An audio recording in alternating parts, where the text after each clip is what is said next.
Mm.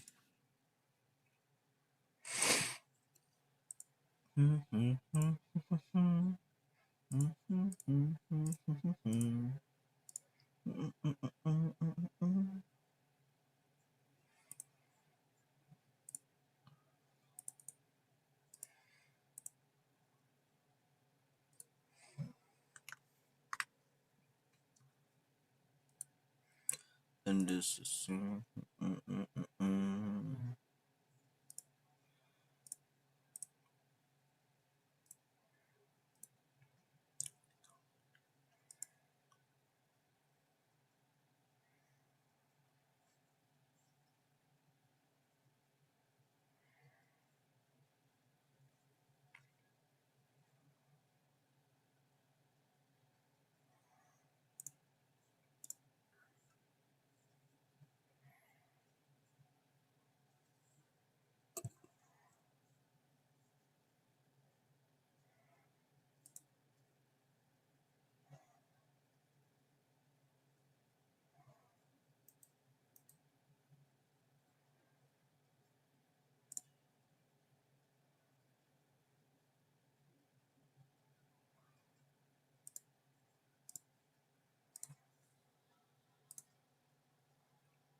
All right, let's tweet out the link. Or I already tweeted out the link. I need to Discord the link now.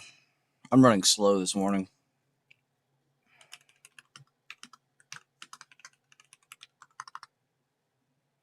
Oh my god, bro. Jesus, look at the last 3 accounts that just joined the Discord.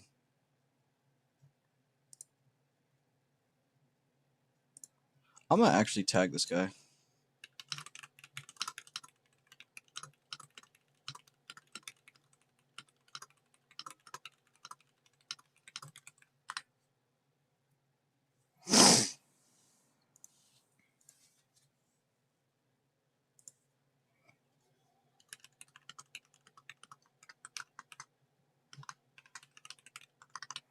All right, I'm sharing the stream link around. Sorry. Whoops, almost wrong channel. That was almost bad. Wow, it's like the first day all week. I might not have to re-update every chart I posted. That's cool.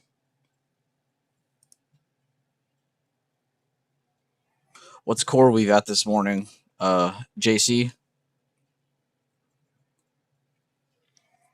Good morning, BB fam. Hope all are well. What's up, Risen? Good to see you, dog. Good morning, Lilu. Shout out to Lilu. Good morning, Michael G. Good to see you, boss. Aloha. Good morning, Bud. Good morning, Green. How you doing, bro? How is it over there? This morning, we're not actually opening that much higher, finally. Let's see, where are the key levels today? Oops, that's definitely not what I clicked. All right, so PDCP's around that level, so don't need to stress. We'll mark CDO. Where's pre-market at?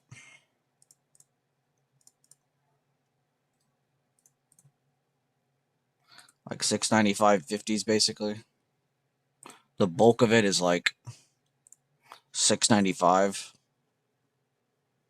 Pre-market low is actually at like 693, which honestly that might actually be helpful. Because if you go over here, it's like you want to draw that, you want to draw that, you want the PDCP. In reality, you probably should just use the PML for a short today. So in my opinion, this is your starting range for trades.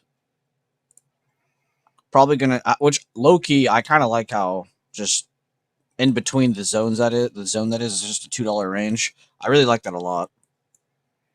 So if we exit this area today, does anyone remember what this is? Anybody at all?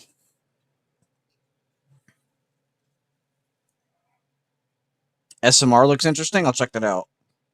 Good morning, Joe. Good morning, Garden. Did I see Bull? I saw a couple people mention it, but I didn't really look at it, I'll be honest.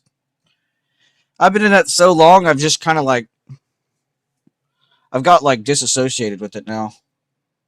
I'm still in it, but like, no, I have not, so I'll check that out next. Good morning, feeling much better today. Good to hear, Data J. I saw all-time high supply. Exactly, Carter got it. This is all-time high right here. So we're only one move from all-time high. That's crazy. If anybody's been listening to my targets for the week, I talked about how 691s, 693s are very possible. Anything past this, I'll definitely be impressed because for the week, I kind of had this area as our high of the week. You know what I mean? If we were going to pump, this was like my target for the week. And we're already at it, and Wednesday's not even open yet. We're still 7 minutes away. It's crazy. All right, let's check out some of those ones y'all said, and then I'll go through a couple of charts that I was looking at. SMR. I feel like I've heard of this. Yeah, I definitely have. It's new skill. Not a bad find. Isn't this like nuclear power?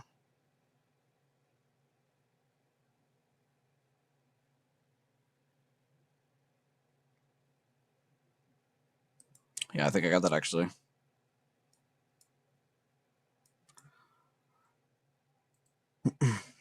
Yeah, I mean, I don't know. I only really use the gap fib on things I'm like trying to day trade. Like if you're looking at this for like long-term investment, I wouldn't really be worried about a fib like this. That is a little creepy how it perfectly touched it though. Like to the cent. I can't zoom in anymore. Zoom in. Oh my god. I can't zoom in. It really is to the cent. That's creepy. Whoa. Whoa, whoa. Whoa. When did this come off the ground? Maybe I need to keep ignoring it. Yeah, nobody mentioned this to me again.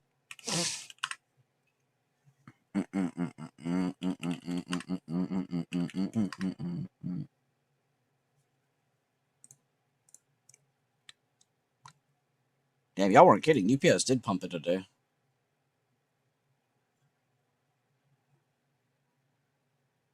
Somebody messaged me and was like, "Yo, I took profit on your swing already," and they were like trying to apologize, and I'm like, bro, there's no reason to apologize. Like you weren't comfortable with swinging it. That's great. But I was low key like, why? Why did they do that? But I didn't see UPS. But now I know why. To be fair, it did pump end of day, so can't really hate somebody for that.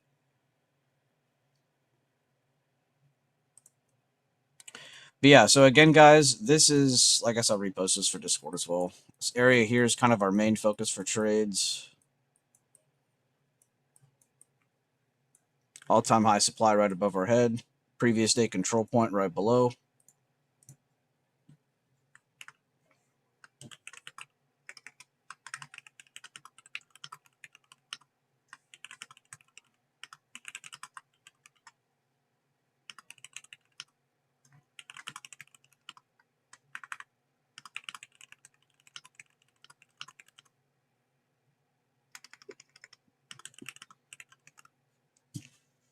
Man, do you know how long it's been since I typed pre-market range is key today?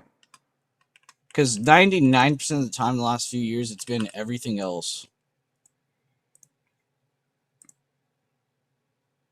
Like, I'll be like, PDCP is key, or a combination of CDO and this level is key, or a combination of this and this are key. It's been a while since I just straight up said pre-market range is the key area.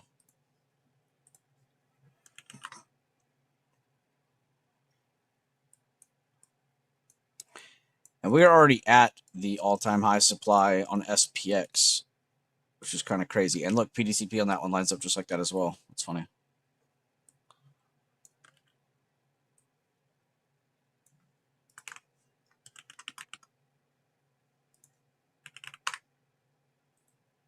Ah, another calm one. Damn, that'd have been cool. Previous day close lined up with pre-market high. It was close. Kind of like the meat of pre-market high, like right there. And then supply of previous day high. I don't have anything above? Oh, we're at all-time high. Doy.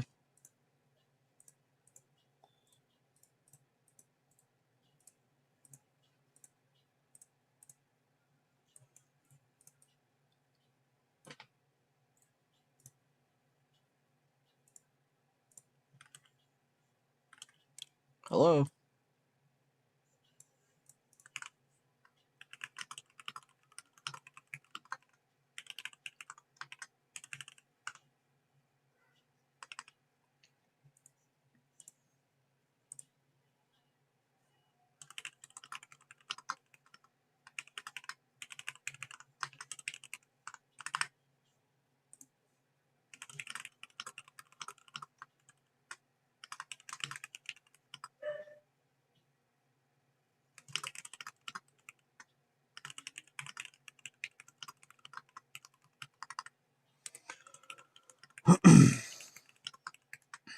All right. Also, don't forget the XOKTA above. All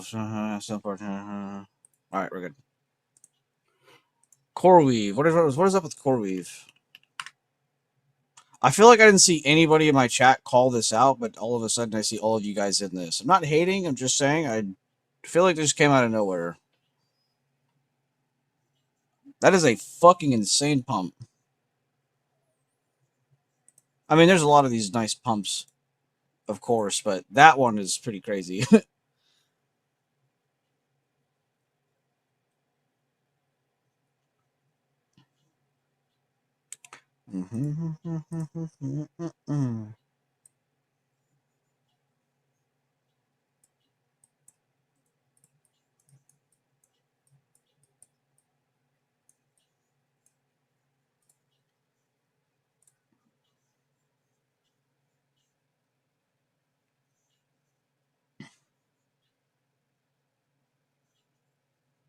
Good looks, Adam. Do you always disregard the wicks for levels like pre-market? No, I don't. I just did there because I'm on small time frames and I'm more looking for like the meat of everything. That wick is important, but I'm really looking for the meat of it. And I didn't even really mark pre-market high back here, by the way. This is like extended hours high. I just really liked how it lines up with these wicks. No, it's not perfect, but it doesn't need to be perfect. But yeah, that's not even pre-market high, technically. I just liked how it was like the meat of how it rejected right there, and then the wick went up there, and then the meat of everything in pre-market is under it. And then right here, we wick it again. So it just feels proper. But what I'm more interested in is this. I have been spamming this shit to y'all for I can't even tell you how long, and I'm still thinking some of you aren't looking at it or paying attention because some of you still seem lost. This is a cheat code. If you aren't using this, you're fucking yourself over. Not saying that to Lulu, I'm saying that to all of you. I'll see some of you guys like go bullish when it's like obviously bearish. And I don't even mean like, oh, I could see why you got confused. Like, no, I'll find examples where it's like, how did you think this? Like, you're like making shit up in your head. Not Again, not talking to Lilo. I'm talking to all of you. But I'll see some of you guys do that in chat. I'm like, where are you getting this from? I'm like, it's like some people in chat forget XLK is something I spam every fucking day. Again, I'm not God, I'm not Jesus. You know, you shouldn't. Oh my God, when is Bueller's next post? Like, you shouldn't be relying on me. But like, come on, man. I talk about XLK like every fucking day, every week, every month. I've been doing this for years, just talking about XLK. And I will still see people go long when I see XLK rejecting. I still see people going short when XLK is pumping. Do not get tunnel vision, guys. If all you do is stare at a 1 minute candle on SPY, how on God's green earth are you going to catch any of the TA from this or any outside TA from the market? Like, actually, you're not.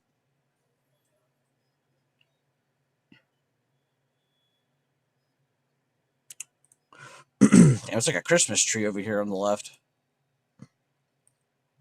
Literally, green, red, green, red, green, red, green, red.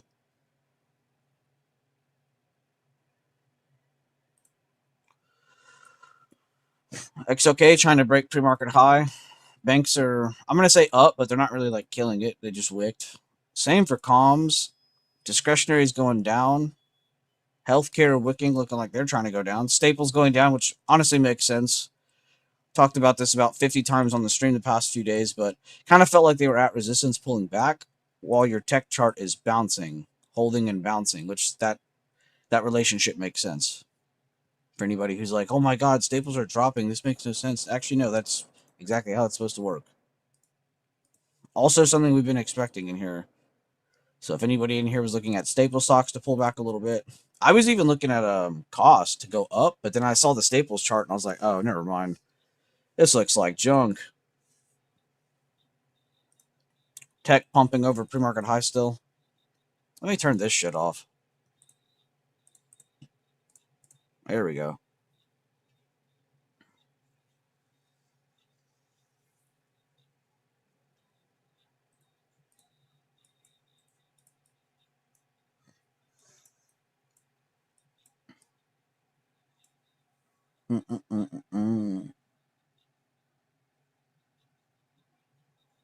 Yeah, tech pumping. That's a really big move just now. SPY's probably doing really well right now.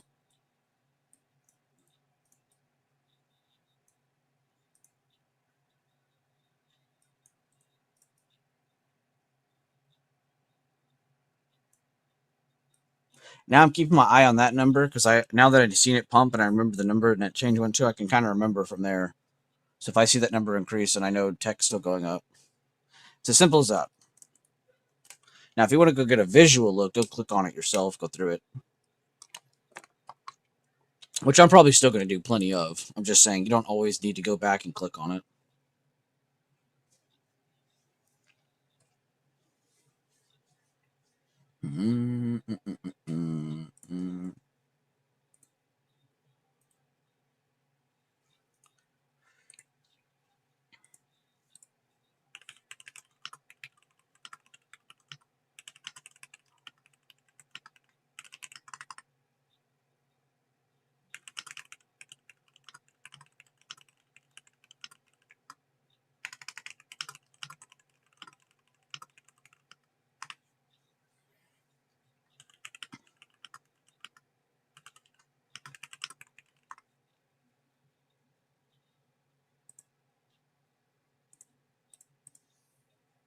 By the way, how are you guys doing in the stream? How's everyone doing? Good morning, good morning. Sorry. I said I was running a little slow.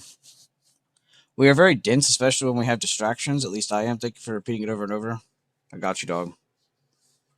I am also dense.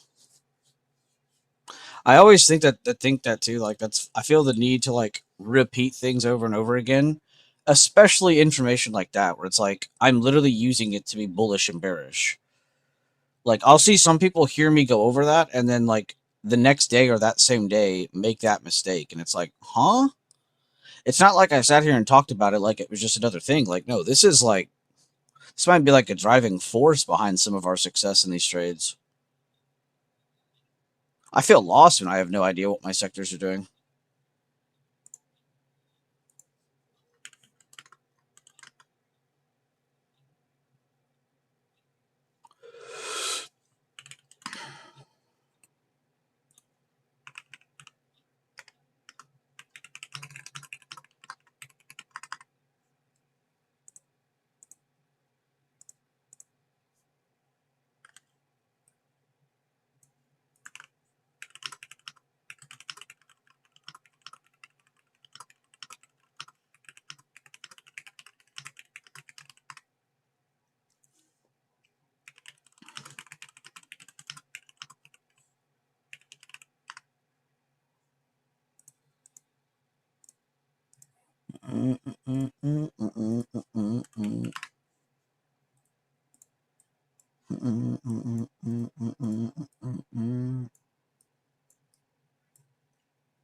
Buenos dias, Letterbug.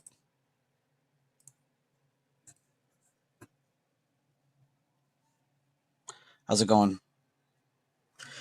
Right now we're watching over this area here. I mean, it's already bullish. Like, it's like no shit, we're bullish. I keep like repeating that, like y'all don't know. Yes, it's bullish, but we're kind of looking to see if it can maintain over the 695. So far, so good. It's already been about $1 move up, but we're very close to all-time high. Also, more Iran news out finally. JD Vance is going to take point on that, so we'll see how that goes. Still waiting on negotiations to finish.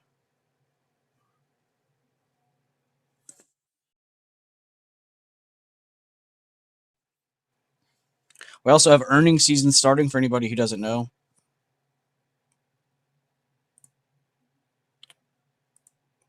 Which I've been preemptively kind of talking to everybody about that in my chat just because I kind of like to stay ahead of that. I hate when people are like, oh my God, it's earnings season again. It's like, come on, dude. It happens 4 times a year.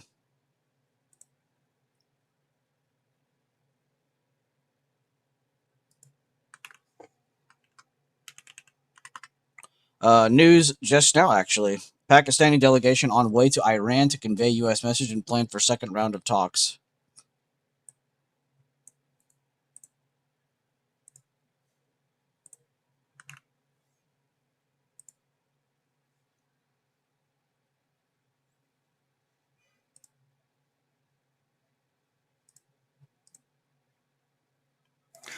By the way, I didn't even know prop traders were crying about that update that happened until I got on Twitter this morning. There's a full community of retarded prop traders, and yes, I'm using the right word, who are crying about the update, about the limit, the pattern day trading thing that happened yesterday. Bro, before prop trading got popular here, we were begging for that to happen. Like, what? Also, I haven't seen any like noobs, like noobish prop traders complain about that, because you would actually have to be dumb as a bag of rocks to complain about something like that as a prop trader. Like, that is absolutely crazy. Actually, fuck it, I'll just show you all the tweet. This shit's crazy.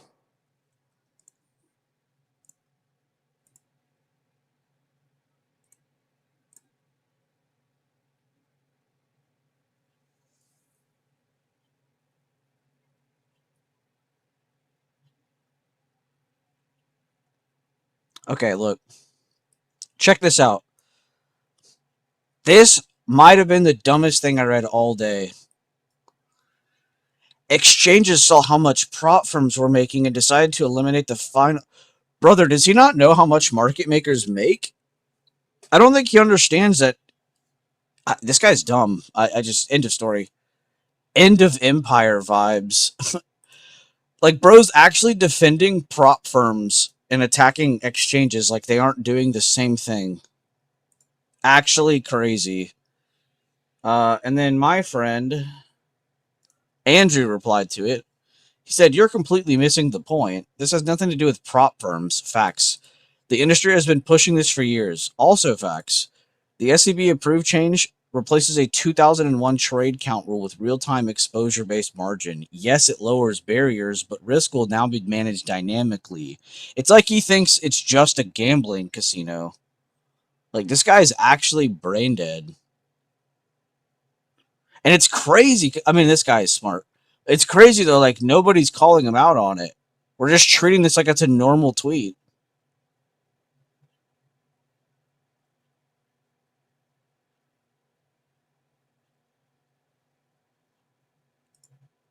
I can't even reply to these people because they're so unaware.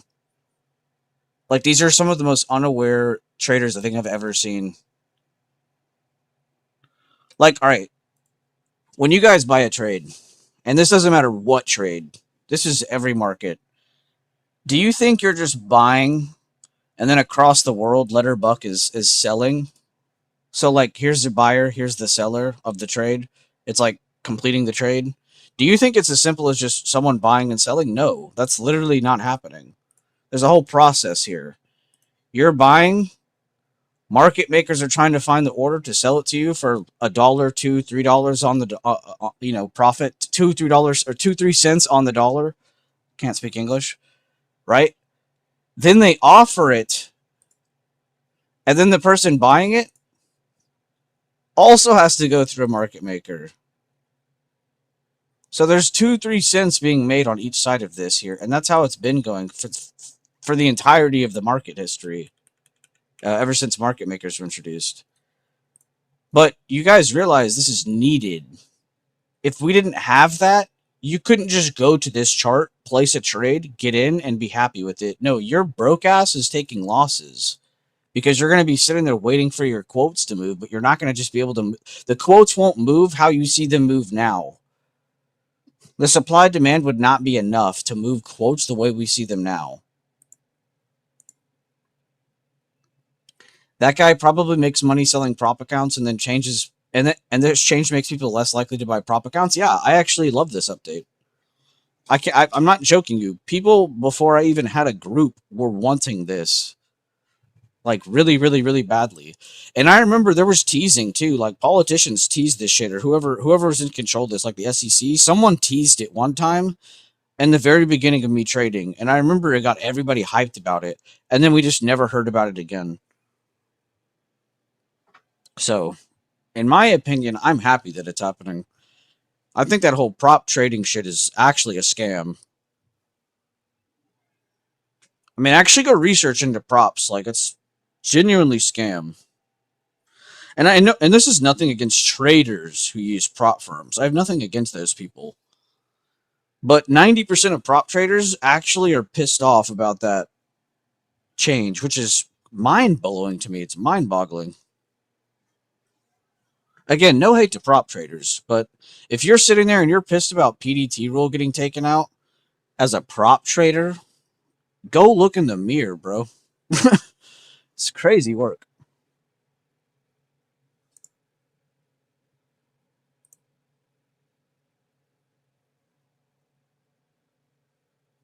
Prop firms also add extra fees. Yeah, they're acting like they're trading for free on prop firms.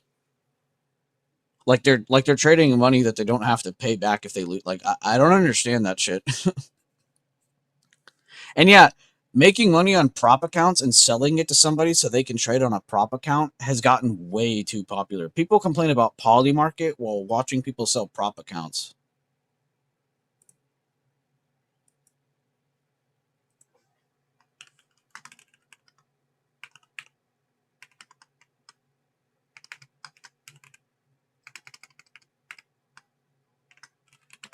Dude, I'm fat fingering today. I keep typing the damn wrong thing, dude. I'm trying to get my quote typed out for my UPS trade.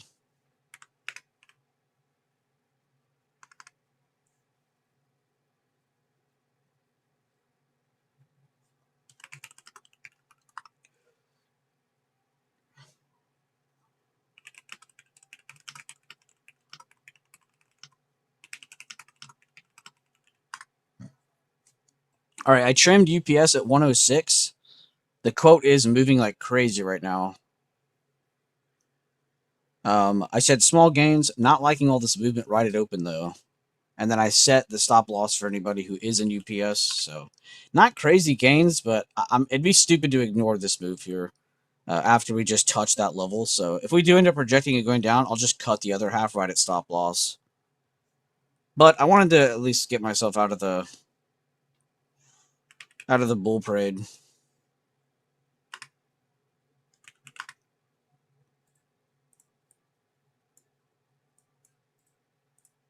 What the hell am I clicking?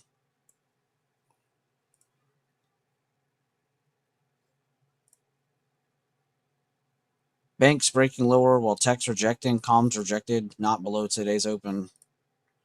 Healthcare pulling back like crazy right now. If they break this area, it could get even worse. Staples pulling back, which again, we already said we expected that, and energy cooling off also expected that a little bit. I say a little bit because I don't mean to that extent where I'm expecting a dump right at open. I just meant we kind of expected it to be red today.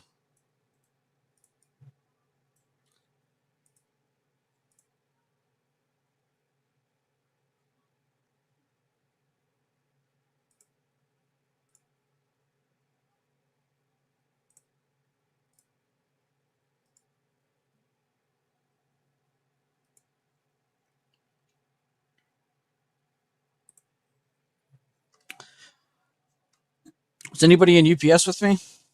Good morning, Alex. Good to see you. Good morning, anybody that I might have missed. D-Touch, good morning. I'm like clicking around, reading charts, reading news, all the shit. Good morning, good morning, good morning.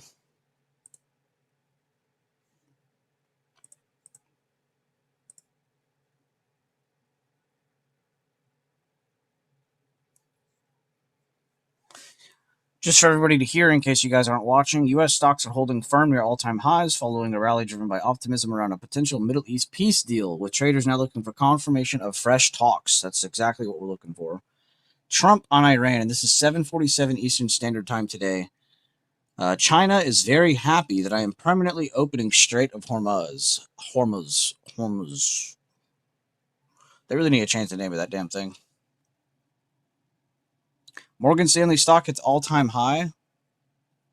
That's crazy as we're getting into earnings season.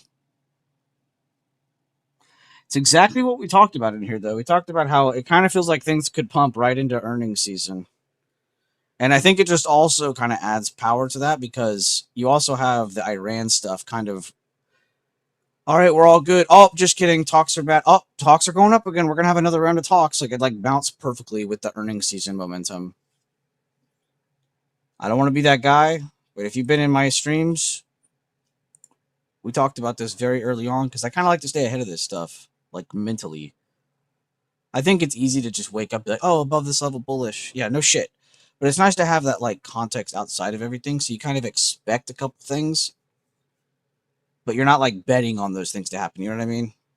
Like we're not sitting here dying for the market to pump. You know, we're just gonna dollar cost average a couple things and go with it.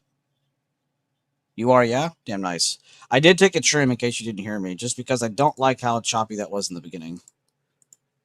I got out at 106 for the trim. I still have the other half. Right now, it's bouncing between 96 and 106 on the quote, which is still profit, but again, this is nothing to write home about. I just want to make sure if anybody's in here that they heard that.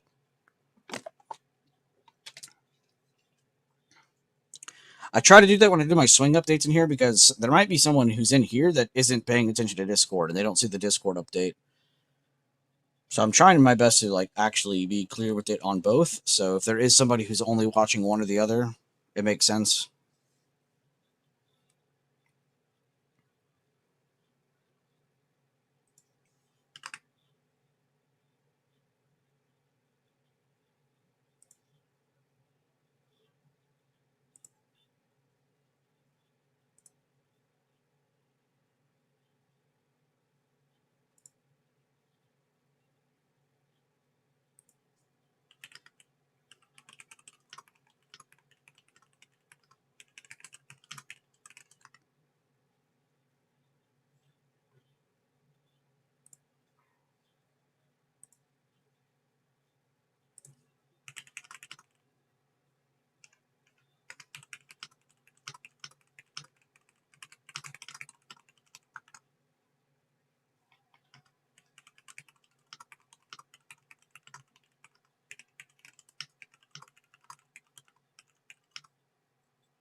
This guy has 715K followers.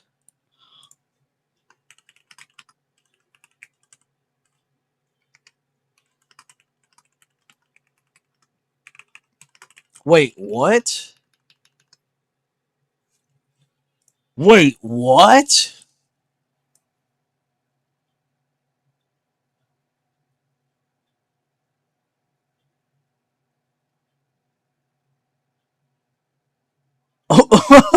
What am I looking at?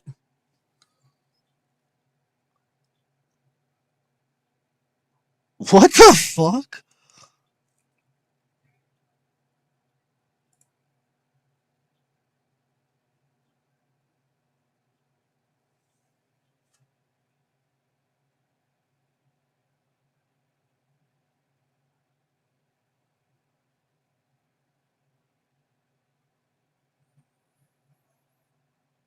How is that an advantage? This guy's dumb as shit too. You don't understand prop firm model, literally.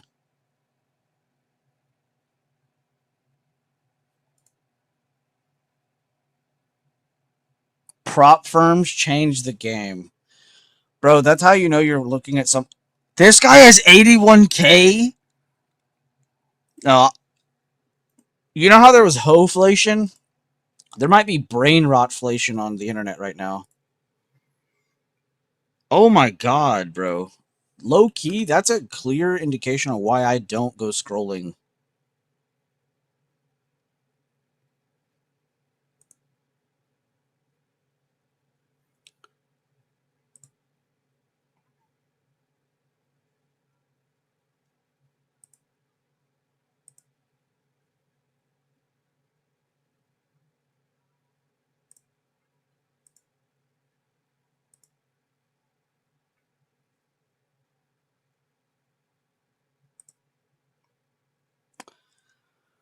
Man, I'm lost for words.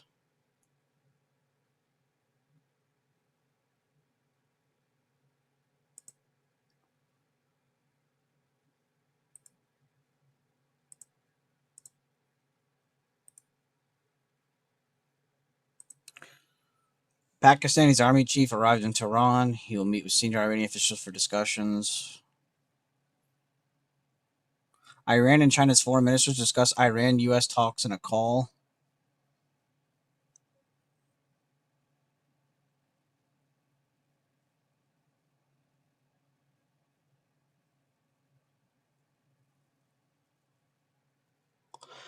Oh, and look, we were right. Wall Street opens higher with earnings and focus. I like reading that.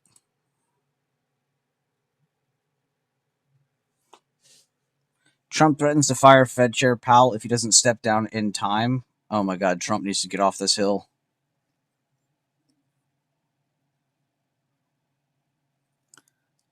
Regional mediators push for extending U.S. Iran ceasefire, but progress is slow. Regional mediators are still pushing to extend the ceasefire between the U.S. and Iran and arrange a second round of the talks, but progress has been slow. Officials familiar with the matter said the U.S. and Iran have agreed in principle to meet, but haven't decided on a date and venue. Oh my God. After marathon peace talks in Islamabad ended without a deal, the officials said the progress in the talks remains slow. The 2-week ceasefire was announced by President Trump on April 7th. I feel like that gives us such a clear story of what's going on. Because I think everybody, including me, as of a few minutes ago, we're all sitting here thinking like, damn, they probably already have everything organized. They just have to wait to go to the meeting to meet up. Bro, they don't even have a venue. They don't even know what date they're meeting. We're waiting for news at the end of this week that's not even coming, probably. This is crazy.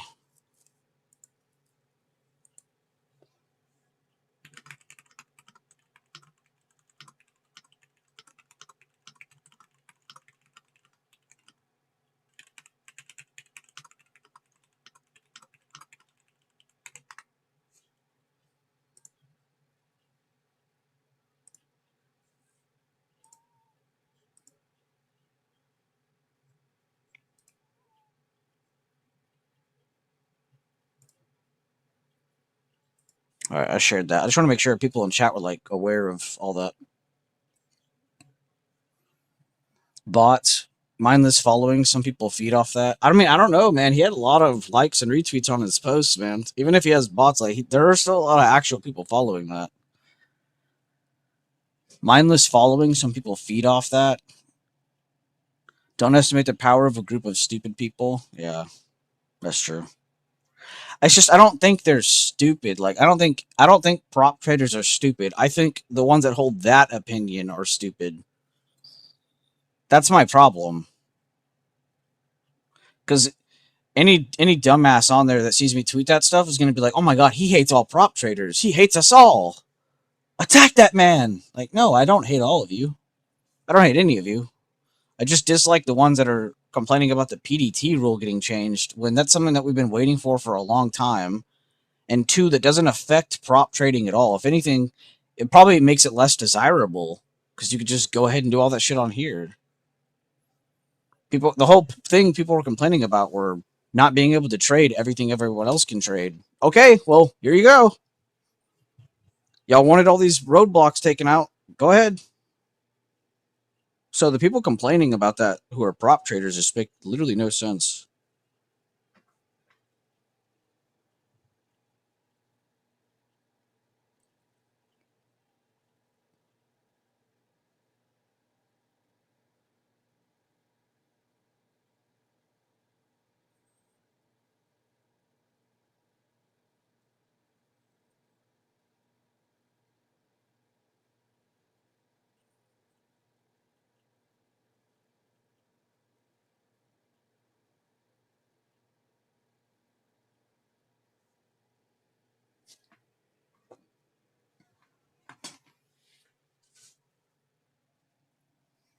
Yep, that's when the masses start to gang up. Exactly, because they're just not paying attention to what was actually said. Which is funny how much you could relate to everything I just said to like politics. I'm not going to get into all of that, but it is a little crazy how many people don't understand things, but they'll get pissed about it just because they saw another group of people get pissed about it. It's pretty insane.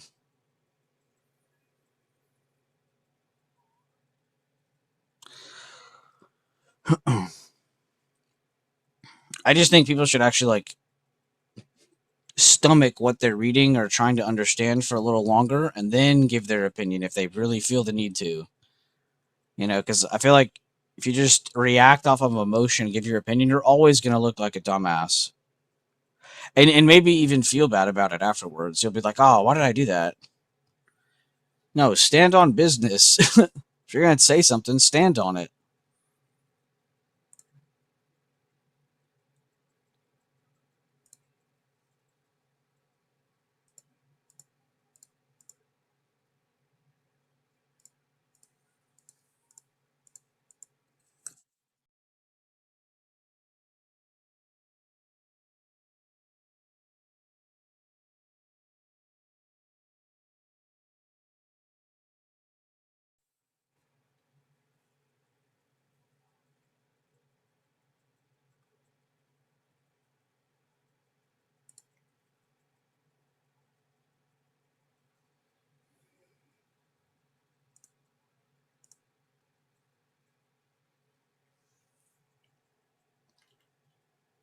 Realign your chakra.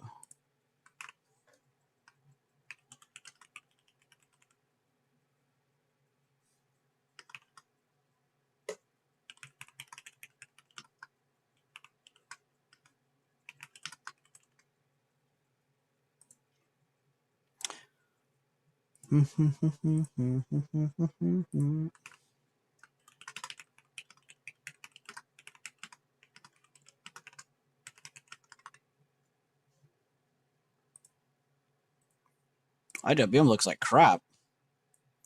I say that because it goes up, rejects, comes down, rejects. It's just rejecting everything.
Damn, D-Touch can't even connect on his TOS right now. This shit's all messed up on Thinkorswim.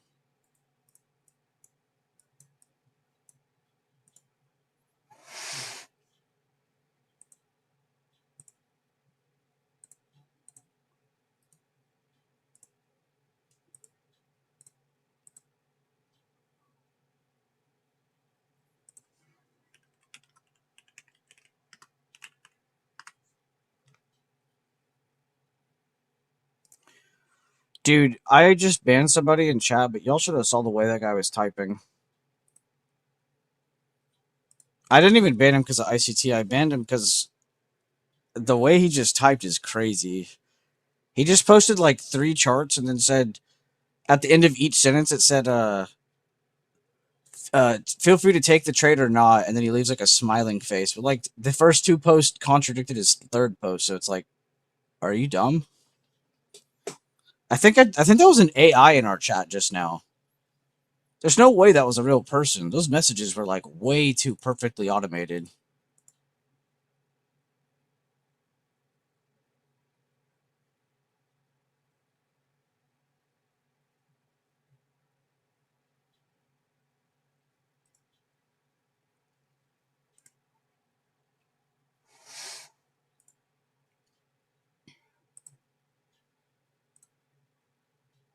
I will say ICT has to be the most overhyped, already dead shit I've seen. It's crazy. All they did was just take concepts from like 3 other strategies, put it into one, relabeled everything, and then made people think they invented fire. It's pretty crazy how that one works. And it's crazy because if you are new to the market or you've never heard of that shit, like you would see that and be like, damn, this guy's a genius. Like he really put a good system together. Like, yeah, I mean, he did because he just straight up copied 3 other strategies and put them together. Good for him. Pretty crazy. But ICT is just a combination of supply and demand from 50% and key levels. That's all that shit is.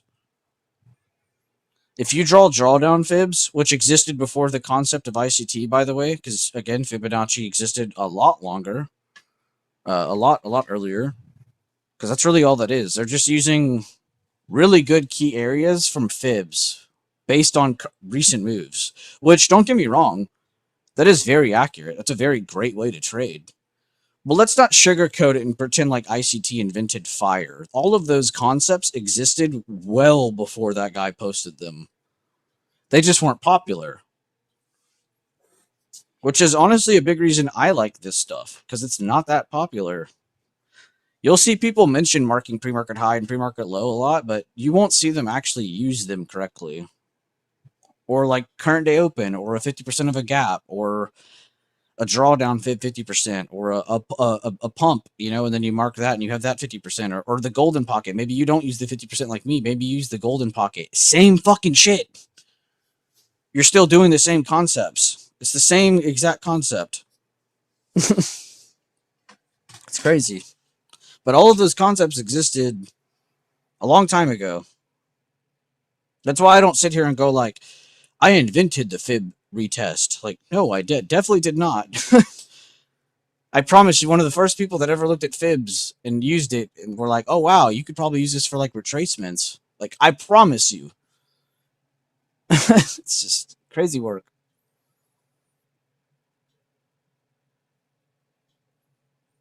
Again, no hate to people who are like oblivious to that fact. I'm not, again, not hating every person who trades ICT. I'm just talking about the people who are not oblivious to that fact. The people who are actually aware of that and just like to ignore it because, oh my God, I'm in another group and we're so smart. Good job, man. People's egos are like super brittle.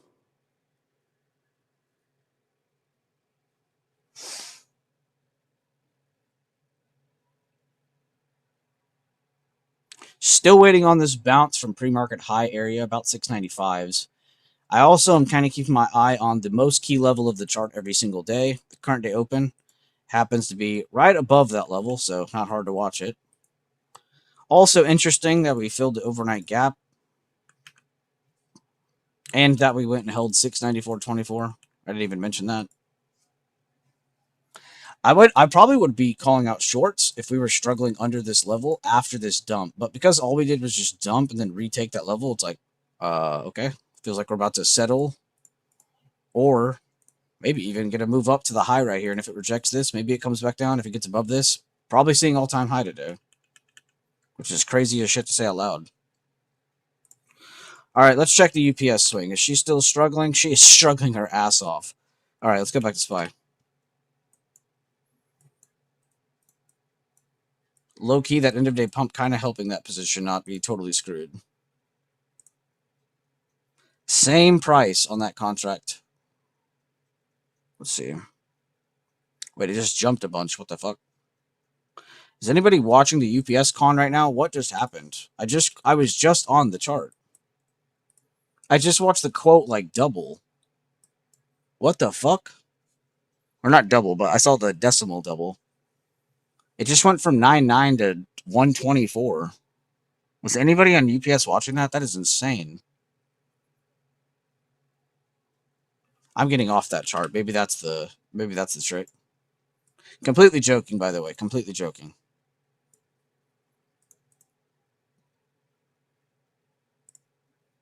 Not about UPS. I'm talking about the random shit. He said YouTube and Discord all working fine, but TOS is bugging out. You get accused of being an AI agent when you comment on various issues. That's probably because people aren't used to seeing people actually try to fix issues like that. So when they see a reply, they're like, this guy totally used AI.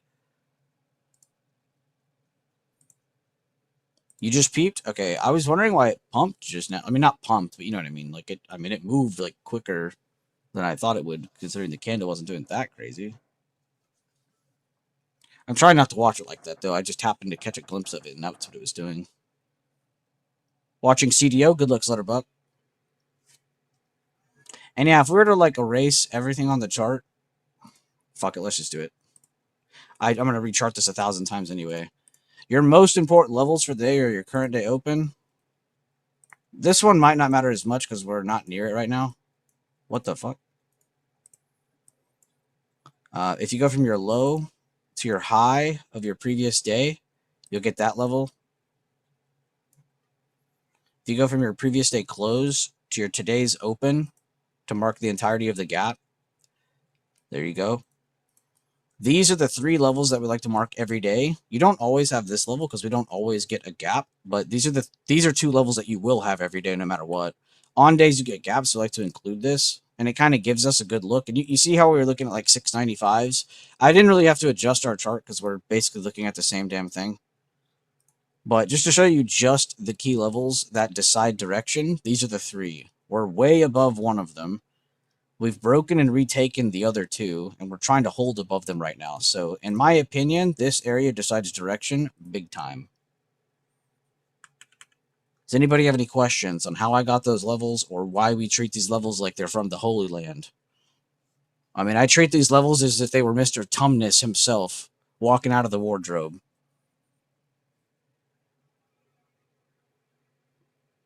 When these levels break, I listen. Which I think that's what I like a lot, is like, it's so easy to build an ego in any shape of life, any turn in life. But I feel like when you put all pressure on your strategy or everything on a level, or you put everything into something or preparation, you're kind of cutting out the chance of you even having an ego, right? Don't get me wrong. You guys should be confident. You guys should even be happy with yourselves when you do good. But we don't need to be sitting here thinking that our shit's different. I always like to make that clear with my traders too, because I've also just seen how easy it is for people to lose their focus and just let ego take over.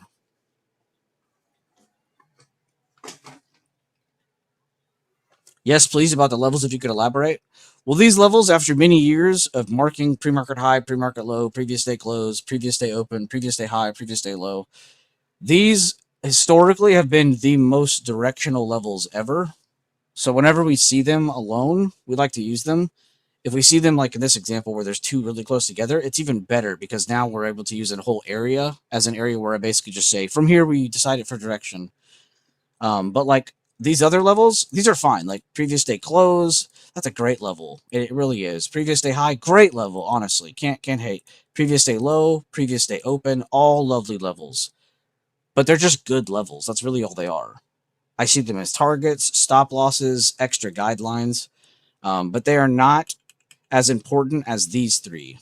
These three decide direction. They are not just targets, stop losses. These are levels that genuinely decide, oh, we're holding above two of them. Okay, we're probably going to go pump to the next high. Oh, we failed that high. Next step. Okay, let's see if we can come back down here and break this again or not. There's always something next. It's never, oh, well, it's pumping. I might as well just wait. You know, it's I'm not going to have a chance for 3 days. Like, what? It doesn't make any sense. If none of this makes sense, what I'm saying though, you guys 100% need to check out the videos on the channel. And I'm not just gonna say go watch every 1,000 videos I have. No, go to the playlist. It's all organized for you.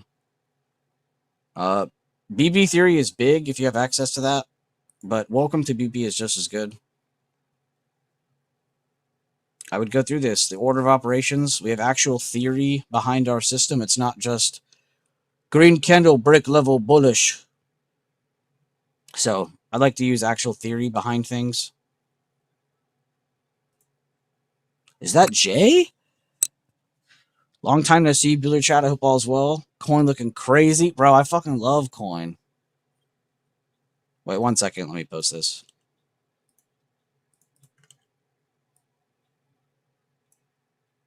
What is up, though, Jay? Good to see you, dude. Good morning, VC Ninja. What is up, Firewater Divine Paradox? What is up, guys? How are y'all doing? What is up, though, Jay? How are you doing, bro?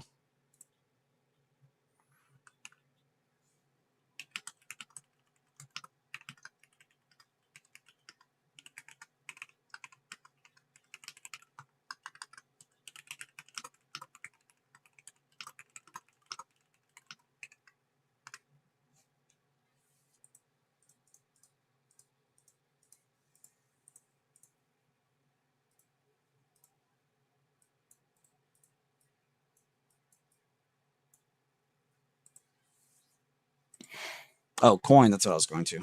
Like, brain farted already. I won't lie. I've been posting Coin a lot in chat because I'm so addicted to this chart. I love Coin. You don't even have to love crypto, but Coinbase is an awesome chart to watch. Why do I keep having to scroll my own YouTube chat? Good morning, John Harding. Good to see you. Jay in the flesh. Been a while just focusing on life and growing the kiddo. Hope it all is well. Been good, bro. Love to see the community is still growing. Dude, I'm just happy to see your name, honestly. I instantly knew who it was when I saw Hidden Land. I'm glad to hear about your kid, too, man. Yeah, you went like kind of famous on us. Can't tell you how much confidence, context, confluence has grown using sectors. Mostly it's okay to help me be more in control of my trading. It's fucking invigorating. I love hearing that, Carter, seriously, because if even just one person can appreciate them as much as I do, my mission is complete. I don't need 1,000 guppies telling me they like my shit. If even just one person like you, Carter, it's all worth it. Every bit of it. But I'm happy to hear that too, because that's really cool, because you can actually use that on your own. You can actually be like, oh, hey, that's why we're up or down today. Besides just saying, you know, Trump news this, Trump news that. Because in reality, you should be saying, well, we went down because of news. No shit. It's like, but we're also going up because of news. So it's like, it's clearly news driven. So it's just better to focus on the things that actually matter and then kind of use those outside factors. It's just information. You know, we can be aware without being too emotionally invested.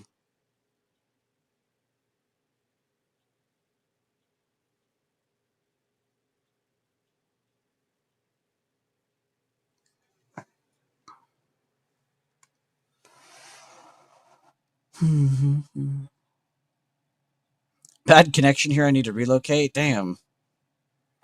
New high of day, guys. New high of day. Do you usually trade off 5 minute and 1 minute is for entry? I'll be honest with you. I kind of switch it up, but a lot of the trades, yes, 5 to 1 minute for when I'm scalping.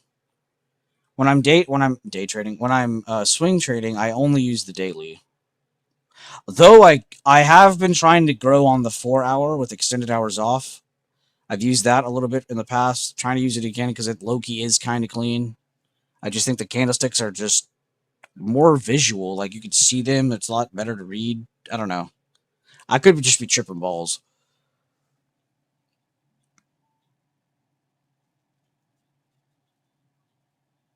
But that's just what my preference is, Lilu. Everyone in here is different, though. You might find yourself going from the 15 to the 5 and never going lower. You might find yourself only being on the 5 or only on the 15 or only on the 30 or 20 or the 2 or the 3, you know. You find your preference. I feel like the 5 to the 1 is really good though, because the whole go from one time frame down to the next to kind of finish it off is a really cool idea. But I feel like you could apply that to most time frames. So I don't want to sit there and be like, dude, it only works on the 5 and the 1. If using something else, you're losing and you're scamming yourself. Like, no, that's not true. That's just my personal preference.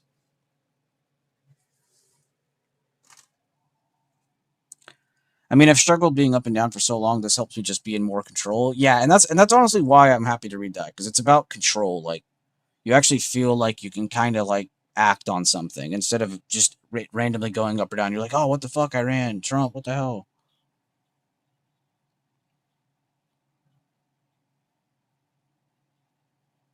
But yeah, time frame stuff is just personal preference. I would definitely back test and go through reps though before like sticking to a time frame and telling yourself, yes, this is what I'm going to stick to trading. Get some reps on it first so you're used to seeing how it looks. I don't see what's wrong with that. Best to trade with hourly, daily, weekly, monthly views, higher time frames, and then use the 5 or 15 to enter your position. Is that an AI in chat? Are you talking about Sand Dollar to be mean? Or is there actually another freaking AI in chat?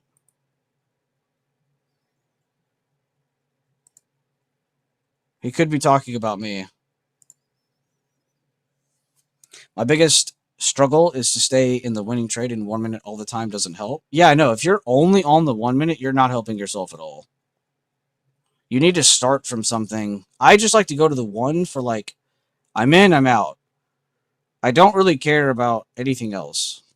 But it definitely isn't the time frame that gets me into the trade. Like when I see this, I'm on the 5 minute. I'm like, oh, nice. It broke current day open. I'm going to go from the high to the low of that candle. If it goes under this and I get a good bearish candlestick underneath, I'm going to full send that. And then I'm going to jump down to the 1 minute and I'm going to start to look at that a little bit better because it's more zoomed in. Not really better. It's just what I think is better. So it's not like you shouldn't be sitting on the 1 minute all the time, though. That is definitely not a good thing. You'll rarely see me sitting on the 1 minute.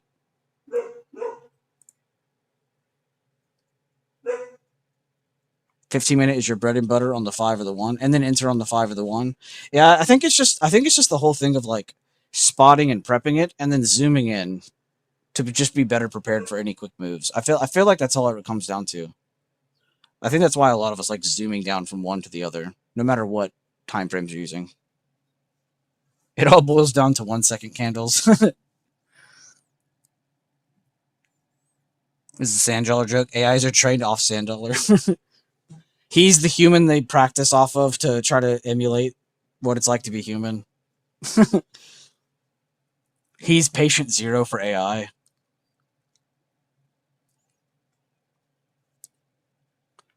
You have to see what changes are happening in larger time frames to determine if your position is still a hold and not be swayed by the 1 or 2 minute fluctuations.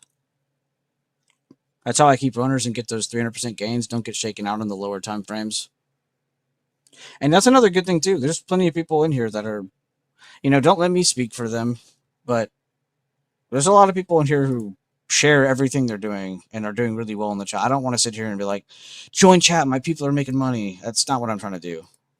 But I even have a lot of good time just reviewing what's going on in there, because everyone does something different but similar at the same time. Like you'll see people doing the same setups, the same trades, but you'll see everyone's different time frames. But you'll see that doesn't matter once you get into the system and strategy more. It's about key levels, key candlestick patterns, setting up high probability situations for yourself. You know, a lot of people, it's funny how many people too will like review a winning or losing trade and tell you how they feel. And they'll be like, dude, I felt really good about this right here. Or they'll be at another part of it. They're like, I felt really bad about this right here, but I just kept holding. It's like, dude, that's your intuition screaming at you. You know, you probably do have a little bit of an understanding of what you're trying to go for, and your brain is sensing, oh shit, that's not nothing. Now, I'm not saying you should trade off intuition, but it is definitely nice to have that voice in your head and actually understand, oh, wait, this kind of validates why I feel that way on the chart, not just saying you feel a certain way.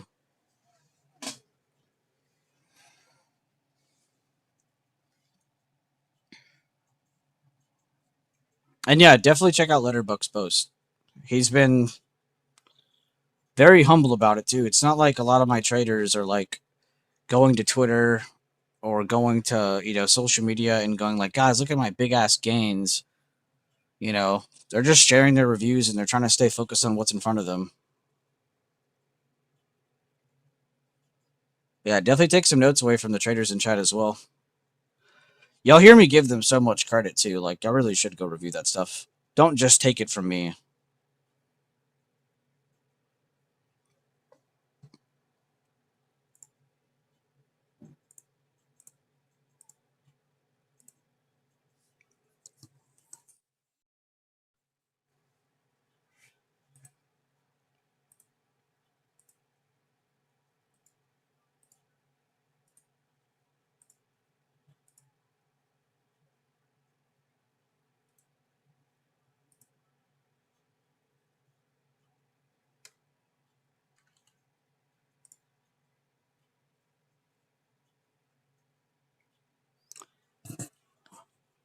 Iranian and regional efforts could lead to a Lebanon ceasefire soon. Good. That's what I was looking for. That was like a hidden second war starting. I really don't like that Israel did that, though. I'll be honest. I think that's the thing that pissed me off the most. I don't know what was the meaning behind it. I haven't investigated. I don't know, so I can't really sit here and actually hate on it. But I really hated that Israel attacked Lebanon while we're trying to get a ceasefire with Iran. Like, what the fuck? Actually, stupid.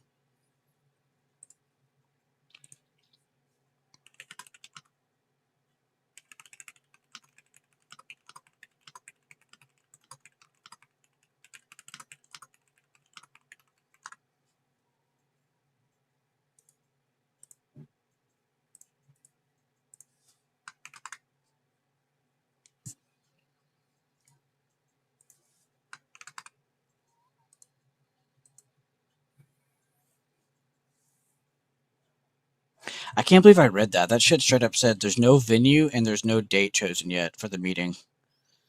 Like, what are we doing? Are these world leaders just like ignoring each other?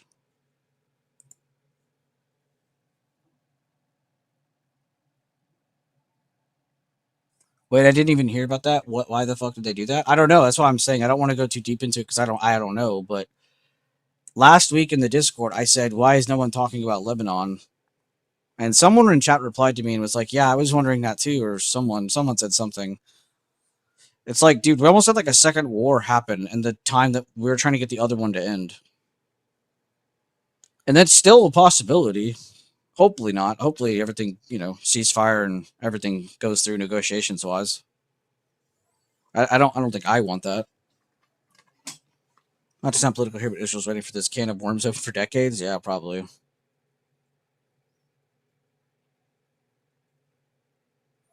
I don't necessarily believe the public story, if the real story. I don't really know what to believe anymore, to be honest with you. And I said this in the past. It's like the same thing with the Epstein files. It's like, it's not that people don't want to believe, it's that they probably ran out of energy to believe in half the shit they read or see because things have been handled so poorly by higher ups or by our government or by other people's government. No, they really are, Data J. I think you're right on that. Entities of Lebanon. I was reading reports that showed there was like missile attacks into Lebanon like civilians were getting injured. So that's why I was saying that. If it is just entities of them, then like whatever. But that's still like, why are y'all doing that? We're literally trying to close out this war, and they're like trying to stir up another dogfight. That's all. So either way, I guess I'm still correct on that. Like, it's like, why are y'all doing this? It's like if you had two brothers, right? And you saw them arguing, and you knew you could get in there and stop them, but instead you rage bait them and they keep going. That's kind of what they just did. Like, they just rage baited us into making the shit last longer. I don't think Israel's helping Trump out a lot. Now, don't get me wrong, Trump's fucked up a lot, but he's not getting a lot of help from Israel. When you think about just that stuff, again, I'm not trying to defend Trump. I'm not trying to defend Iran. I'm not trying to defend Israel. I honestly don't want to defend any of those three. I find it funny that everyone sees three sides and think they have to choose one. It's like, guys, all three sides can be wrong.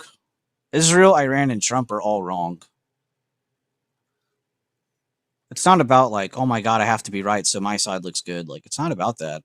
If that's what you're more worried about, you don't have any concern for human lives. If you're more worried about being correct, or your red or blue side being correct, like your priorities are bass backwards. As a person, I would honestly just hope everything stops over there. Fuck what it does to the stock market. People are complaining about, oh, there's too much news. Like, brother, there's a fucking war going on. Do you think in World War II people were crying about global economics? No, they were like, yo, there's this evil guy. We need to stop him. Three things could be wrong at the same time. Exactly. Like, all of them could be wrong. It amazes me that people don't see things that way. It's like people want to choose the lesser evil, but don't realize like they're both not good. Not to bash anybody here. If you guys have beliefs, fuck what I'm saying, stick to what you believe in. But you and me can disagree on things and still conversate and interact and engage with each other. It's not the end of the world, and I want everybody to know that. Don't be a soft-skinned little bitch just because somebody said something that you didn't like to hear. I have to hear shit I don't like to hear all the time. Guess what? I don't hate anybody for it. You might dislike some stuff, you might disassociate, you may push yourself away from certain things, but it is better to not hate. Every time. Every time.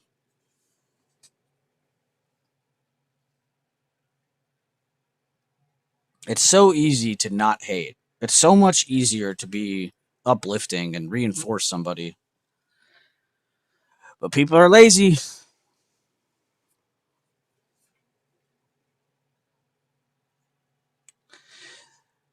Lilu, in the beginning of the stream, I was asking everybody what they think this is, because I've actually posted it a lot. But this, to give you the answer to the quiz question, is the all-time high supply.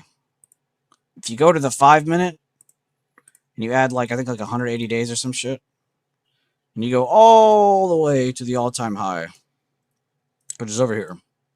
This is just a high to the open of the all-time high. Now, typically when you mark the supply of something, you go from the high to the low of the last, or I'm sorry, to the open of the last green candle before the breakdown. But since that's only a few more cents, and it is such a more important level for that day, I thought I'd include it, just to kind of give it a couple more cents. So when you're drawing a supply, it's from the high to the open of the last green candle. If you were to draw like a demand, like let's say we were drawing the demand from this day's low to use for the next day, you would draw from the low to the high of the last red candle before the bounce. Which, that's not the demand of the low for this day. I was just trying to zoom in to give you a good example. But that's essentially what this is, but for a supply above our head. So by hitting this is us hitting where we sold from all-time high. Which, actually, great timing with your question. I can tell everybody, hey, we just hit all-time high supply. Which is crazy to say out loud, considering a week or two ago, everybody was calling for the death of the market.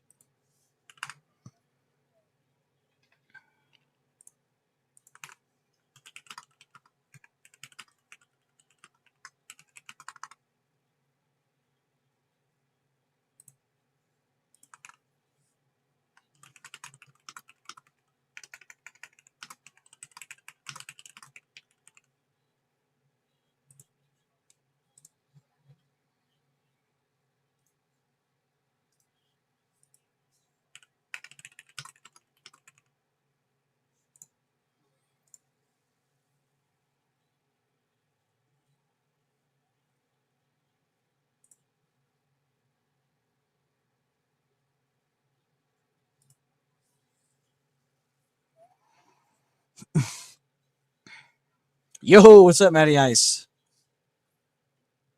Matty Ice. Matty Ice. Matty Ice coming in with a Matty Nice. Thank you for explaining all that stuff. No problem, Lulu. I don't mind explaining it to people like you because I know you're actually digesting it and actually asking decent questions, and I can tell you're not just like asking the same shit over and over again. You should always be wanting to. You should always be curious, I guess is what I'm trying to say. You should always be looking to want to learn about whatever the fuck you're looking at. So you actually understand it. You can actually use it again moving forward. What if I was to drop dead right here on stream? Would you forget everything that we've gone over? So it's good that you try to learn these things on your own so you can do it on your own time as well. And, what if you're trying to take a trade I'm not looking at? What if you're like, I want to trade Tesla today? Well, go add these things to Tesla. Go do it. Prove me right, damn it. Apple, Nvidia, whatever your pick is, go do it.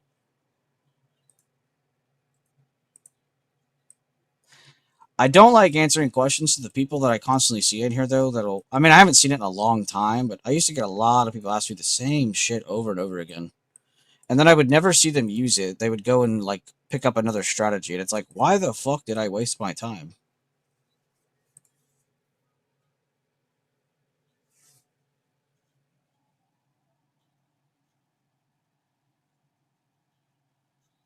Was that ordering materials and shit just pulled up to the greenhouse? Dude, that sounds like a crazy ass. Read that out loud again. Was out ordering materials and shit just pulled up to the greenhouse.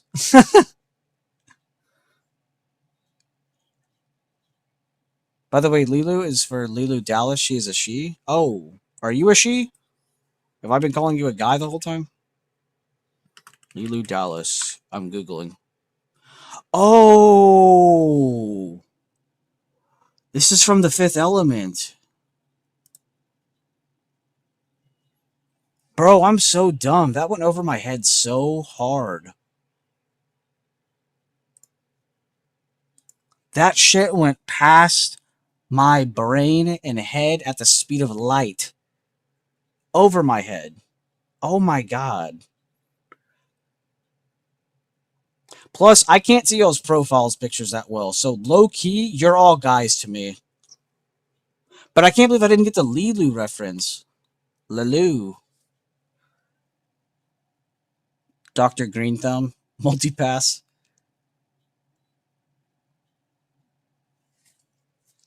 Dude, I can't believe that went over my head.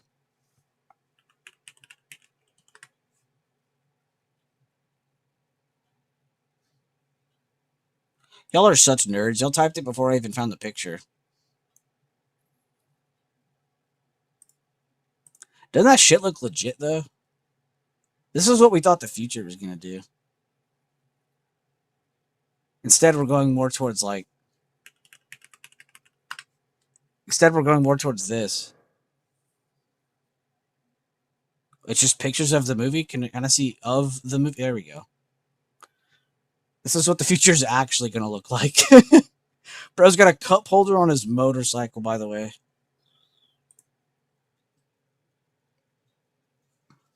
It's not easy to catch. You're not alone. I cannot believe I missed that, though. Well, now I know. That is such a good-ass movie. I thought the future would have flying cars, but instead we just have racist syrup.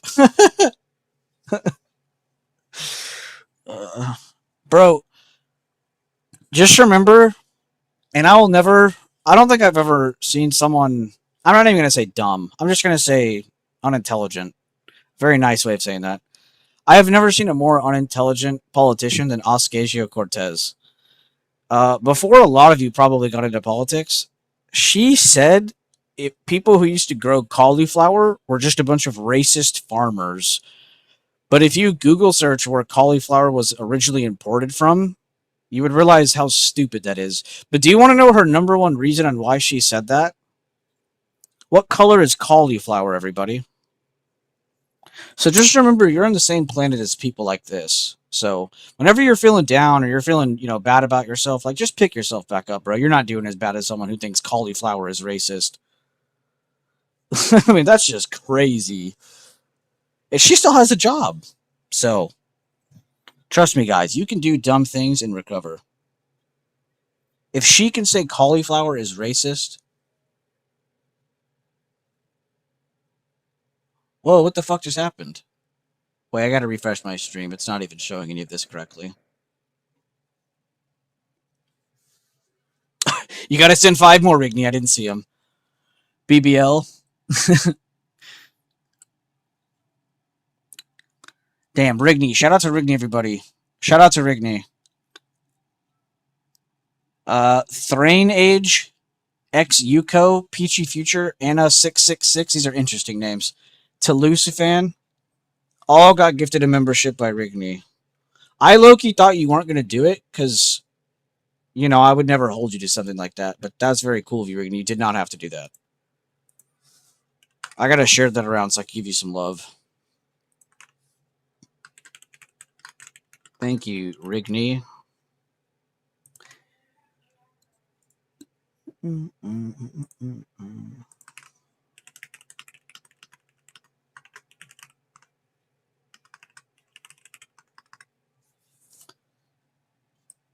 What's this guy saying? I'm blessed to catch a long... Oh, I thought he said he's going on a long trip. I read that wrong as hell. I thought I said I'm going on a long trip.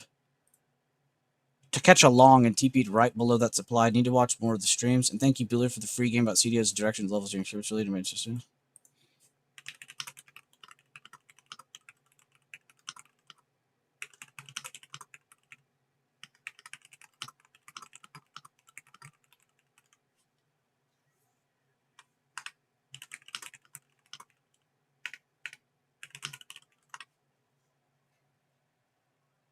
Hot pepper. That's a cool one. Also, look how perfectly that just rejected all-time high supply. All right, what is the UPS con at? Carter, what are we looking at? Didn't really move. I guess we should just freak out.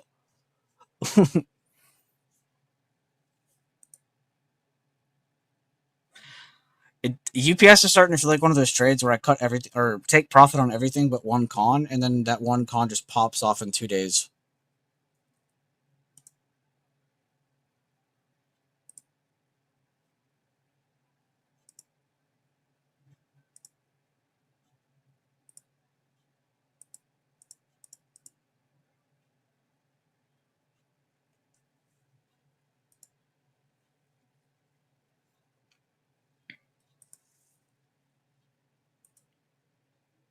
Yo, seriously though, Rigney.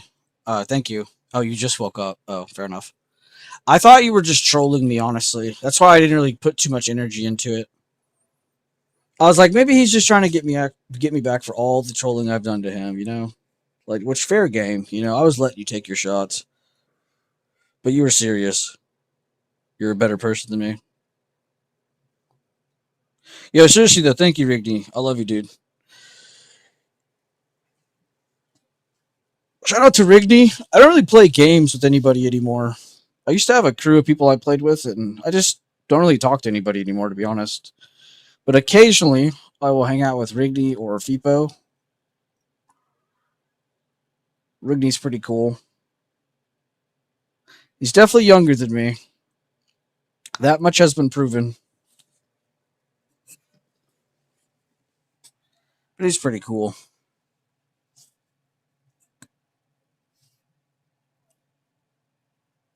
Damn, Rigney couldn't give me one, though. Crazy. I like how, wait, if you look, Rigney doesn't even have one himself.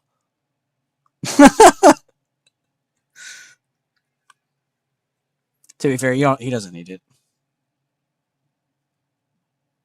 He probably hears me rant about enough shit outside of the streams.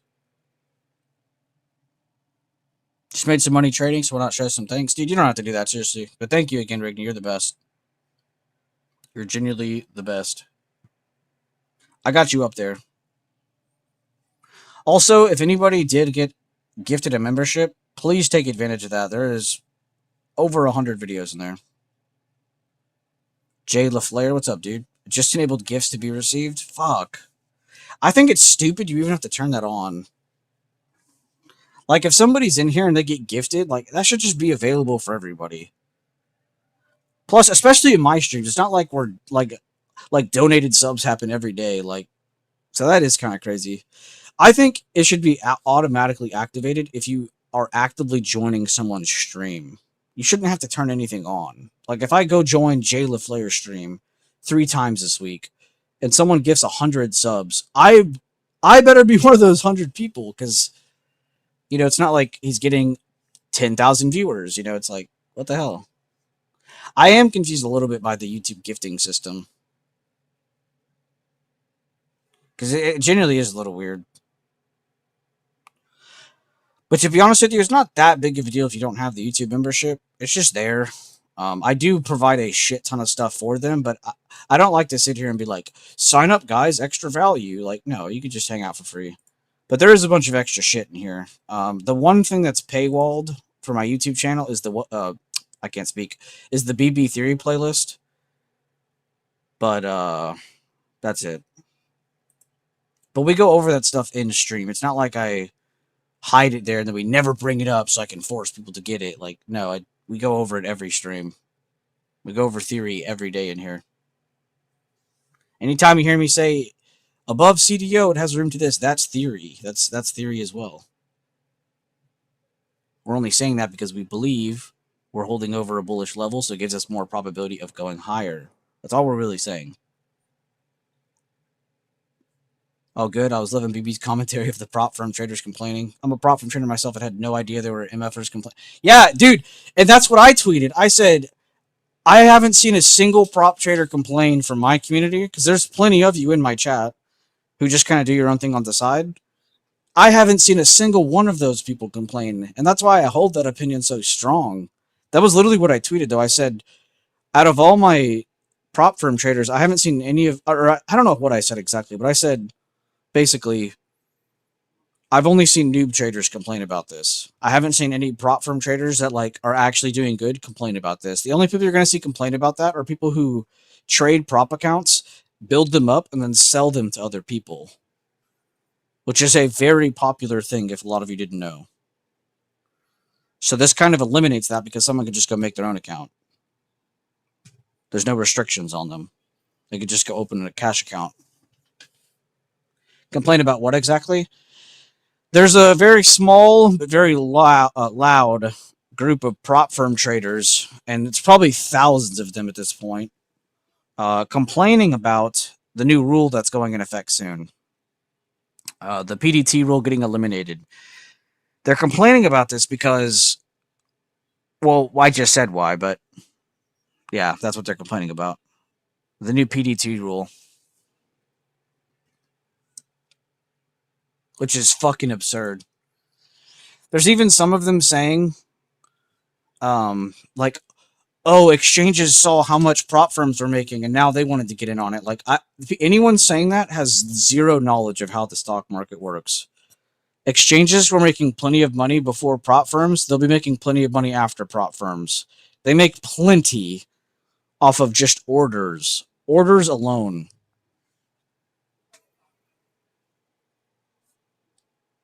That's why I've told so many people in chat, too, to watch this movie. Let's find it together. I think it's Hummingbird. Yeah. This movie right here. I recommend all of you to go watch this movie, so you understand how market makers work and how exchanges make some of their money. Most of their money. It's not going to affect them, Lilu. That's the reason we're calling them stupid. That's literally the whole reason. They're genuinely just stupid. So they're complaining. And that's why I said I haven't seen any actually good prop firm trader complain about this. Because people who are actually making money aren't going to complain about this. The only people that will complain about this are the people who get a prop firm account, qualify it, trade it up, get it going, and then they sell it to someone. And then they repeat. And they've been doing this for years. 9 out of 10 times, that is who is complaining about this. The other 1 out of 10 times is just going to be an idiot who doesn't know what the fuck he's talking about. Because this does not affect prop firm trading at all. You would only say that if you were someone who's been some scummy fuck selling prop firm accounts the past 2 years. Past 2, 3, 4 years. How many years? If you believe your prop is not a scam for majority of them, then it will only add more. Exactly. It should only increase the amount of traders there are. But that's not even the point. So many people are also missing the greater point behind why that's being eliminated. That was added in 2001. This is after all the Forex exchange problems. This is why there's no foreign exchanges in America. Because the last time it happened, we all went bankrupt. And now they're taking it back out, and people are complaining. Like, dummies are complaining. I say people are complaining. Dummies are complaining. But those dummies are loud. And you go to those comments, and you'll see random people agreeing with them that have no idea what they're saying. And again, just to repeat it, I'm not hating on prop firm traders. I'm hating on the idiots who are complaining about the PDT rule being taken out that are prop firm traders. Those people need to be silenced. I blocked like 4 accounts this morning because they, for some reason, on my feed, mainly because of Andrew, because he replied to one of them. Which, if you guys didn't know, I am actually friends with a few people who've worked at or are currently working at the stock market exchange. Sorry, I was reading something at the same time. Let me try to find Andrew's page for real.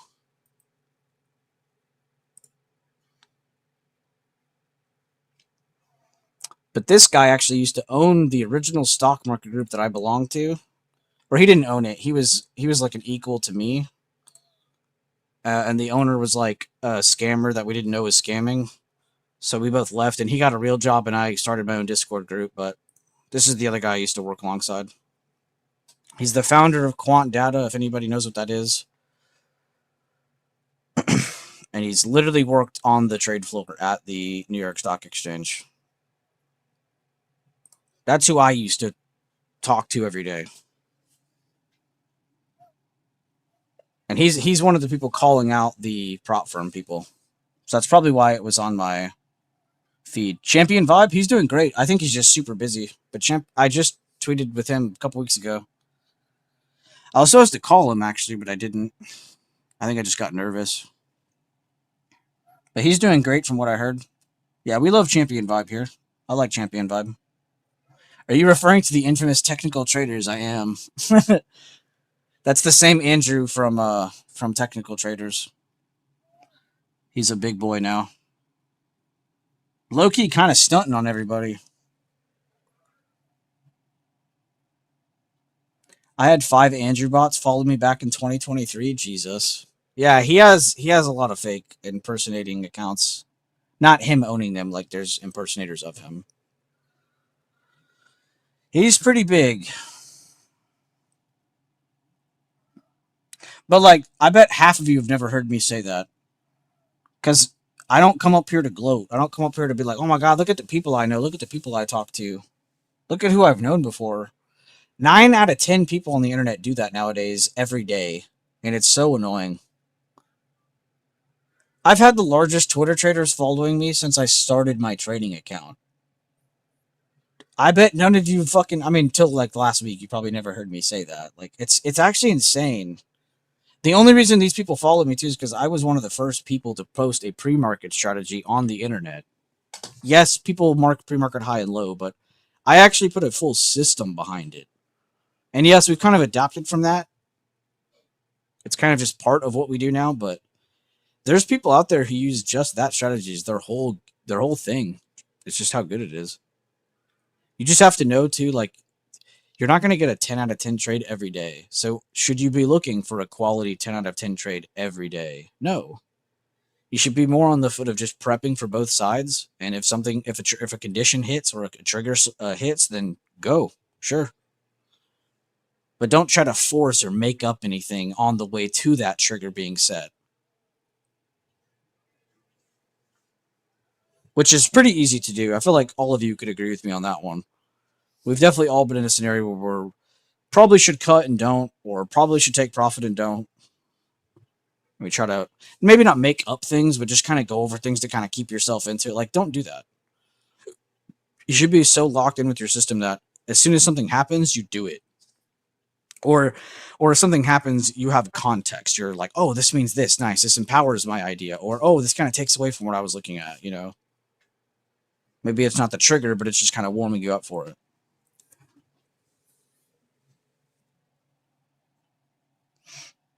Wasn't one of the scam owners of the group? Well, he was the sole owner. But yeah, Stock Trader 85, Sniper Trader 2047. That's probably why I say that, honestly. But yeah, Stock Trader 85, or no, his name was Stalker 85. Actually, did y'all even know that? He went into the chat, this Bueller Bias chat, and he typed, but I didn't see it because he has me blocked and I have him blocked. But then I saw it and I deleted it and I banned him. But he tried to join the Bueller Bias chat. Such a pre-2010 gamer username. It really is. By the way, thank you guys for all being here. You know, through all the rants, through all the updates, through all the shit that I go through in here. Thank you guys, seriously. Thanks for the likes, thanks for the comments, thanks for sitting here and chilling. Even if you're just lurking, I appreciate you. And shout out to Rigney again for the 5 gifted sub member things. I can't even speak right. 47 cruise missiles versus Stalker 85.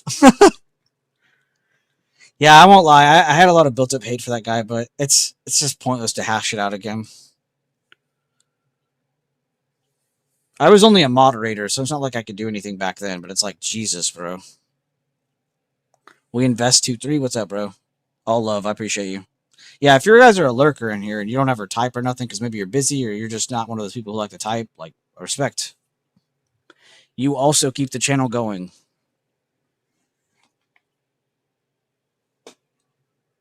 Where UPS salesmen, my lurkers don't. All right, Carter, what are we doing?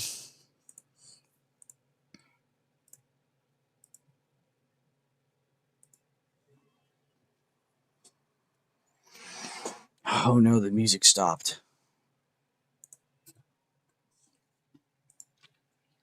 What kind of music should I listen to? Any good recommendations?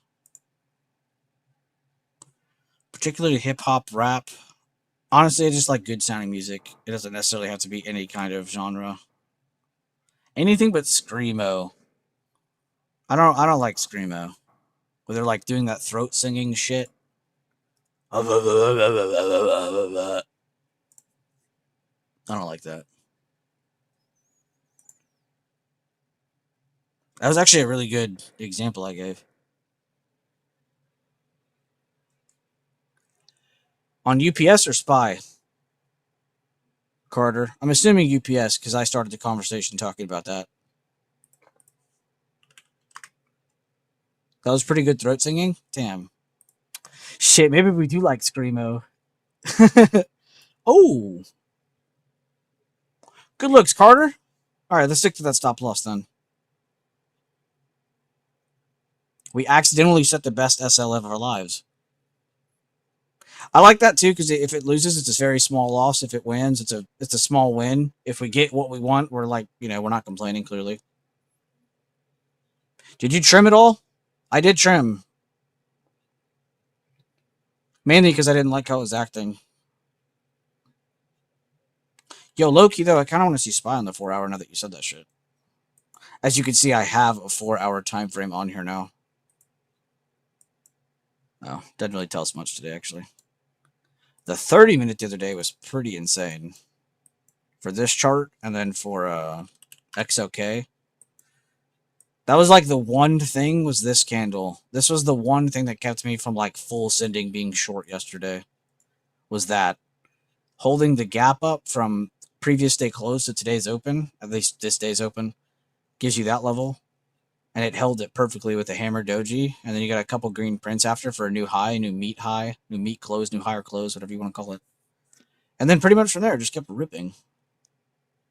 And then today's just kind of a continuation of this. If that makes sense, everybody. You did? Trim to half? You even got the same fill? Fuck yes. Good shit. Alright, I was just double checking. 50s doo-wop? Are you trolling?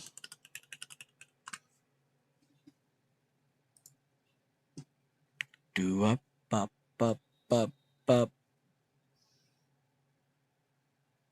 Where are you, little star?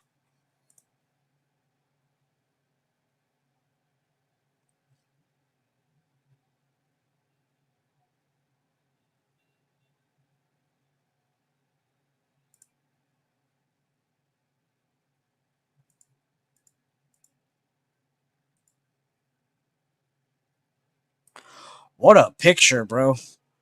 Imagine you take this with your boys. You're like, guys, this is our album cover. That is pretty tough.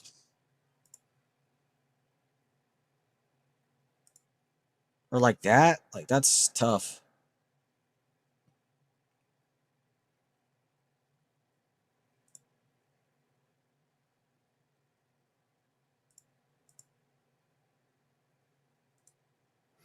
Is that not tough? That shit looks tough.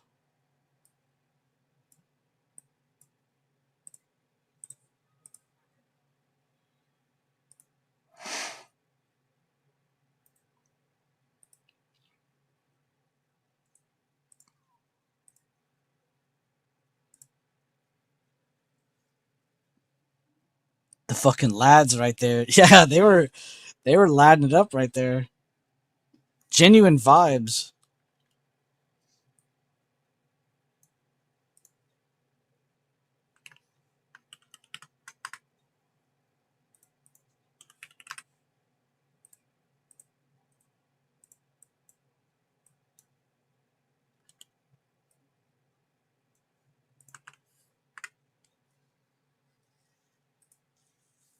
The fucking lads.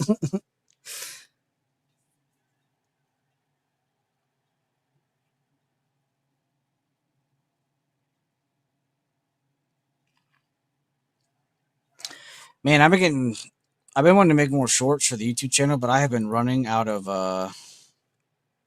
I've been running out of content.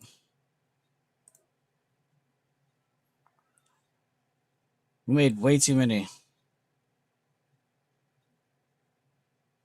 There's still a couple more I can do that I've been trying to think of, but I don't want to make copycat posts. And then some of these are old from like my old Reddit or from Instagram or from wherever the hell I used to post memes at. This was definitely my favorite one. The music behind that sounds sick. So I'll get my credit another way.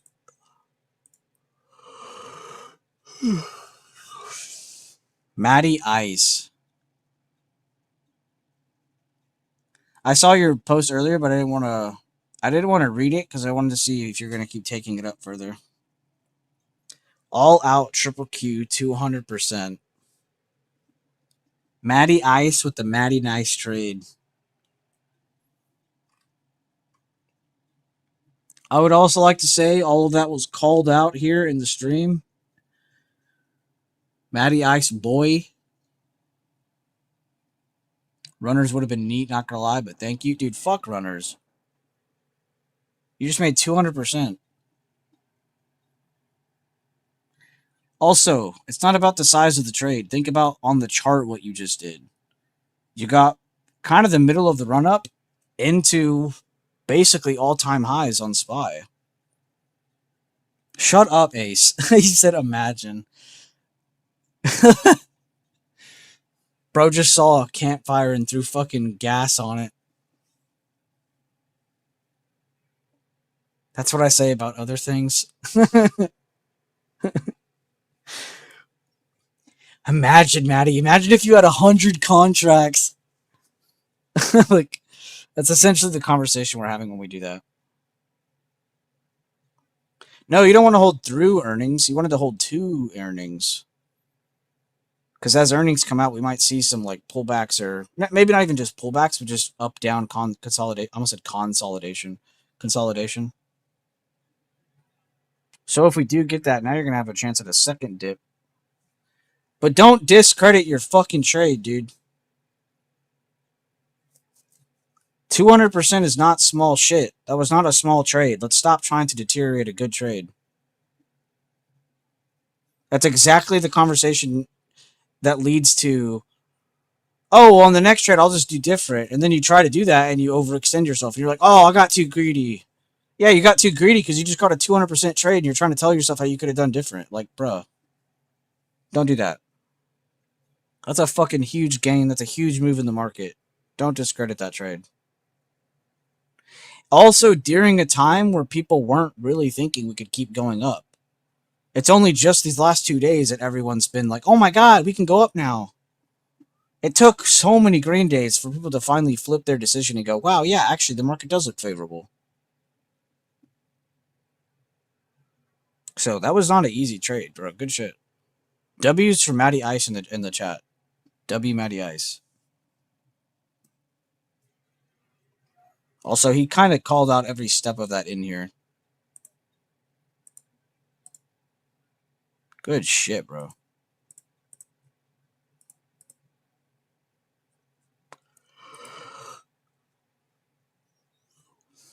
Matty's like, how many shares of this can I buy with these profits? Do you have a system? It's all in my head.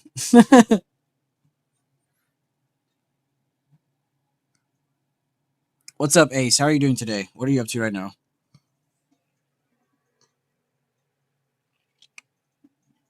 I need to start bullying Ace to get back in these streams. Not that he ever did, but how the F did you get 200%? I'm such a scalper and I wish. To be fair, he's been holding it for multiple days, and he was kind of playing on the whole, if the market's going to keep rising towards earnings, he wants to play on that, which makes sense. But yeah, super big W, Matty, because that's not easy to do what he did. But just to give some other people in here insight, this is not Matty's first rodeo. Like, Matty's been doing this for years. So that is a really big gain, but it's something he had to work towards. That is not overnight success. Just in case somebody sees that, they're like, "Oh my god, I want to capture that same profit." Bought it open yesterday, and he just trusted it. Bullies are cowards. All right, we won't bully you then. We'll pressure you into joining a stream. So you think it's because I want other people to hear you, but in reality, I just want to hear you.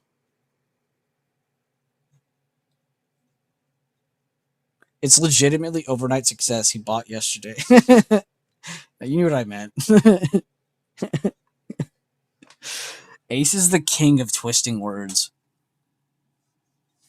Bro might be in the government for all we know.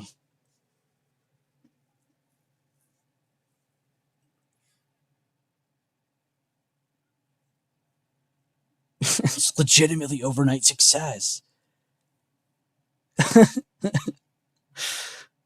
They also took a 670, like 60 out of the money at the time, but they actually moved better than the closer ones percentage wise.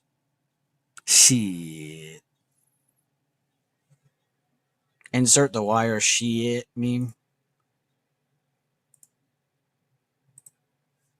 XOK above 149.30. Let's see if it holds. And yeah, I mean, if we're gonna keep going up, this is all-time highs on SPY, because this is the supply of all-time high. If XOK breaks again, we're probably seeing all-time high SPY. But I already kind of consider it at all-time high because it's hitting the supply of all-time high. I just said that like 4 times. Supply of all-time high, supply of all-time high, supply of all-time high. Supply of Ace sucks all-time high. And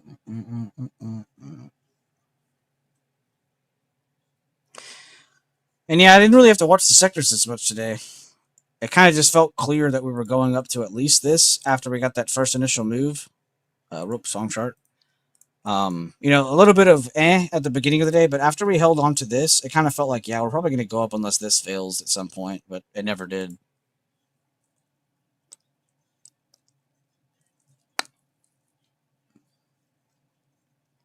I haven't done mine, Ace. Fuck it. Just don't do it. Simple as that, bro. What are you, scared?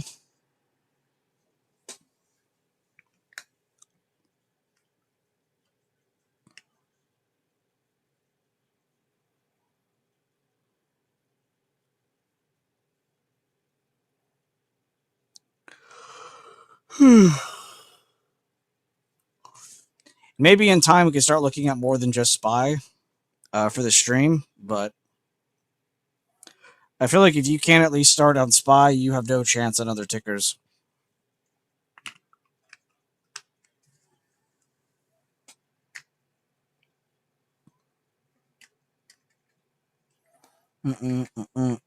Facts, Matty Clams. Facts. I think my time to join stream is almost upon us. You think so? It's not like you have to be ready to be in here. Half the people I bring in here are just goofballs that I like talking to. You think I like Ace because he's smart? You think I like Matty Ice because he's smart? That's funny. That's the best joke I heard all year.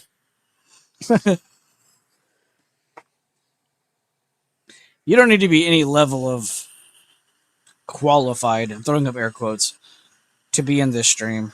I just like to stream alone because, like, I could sit here and talk and not worry about interrupting somebody or not being polite. But it would be cool to bring some people in here and there. But mainly people like Carter, I guess. You know, people who are like trusted or wouldn't come in here and just troll. Because I'm gonna do enough of that.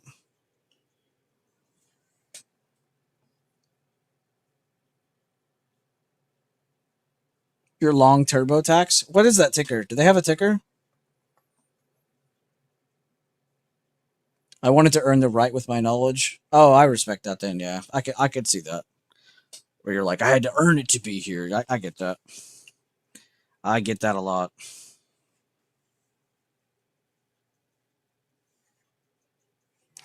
I do the same thing honestly with my credit card. I'll sometimes like let it fill up, and then I'm like, you're not allowed to buy anything else until you pay this down, or until you do this with it, or until you do that. You know, not like it's the same thing, but you know what I mean. I have to earn that right.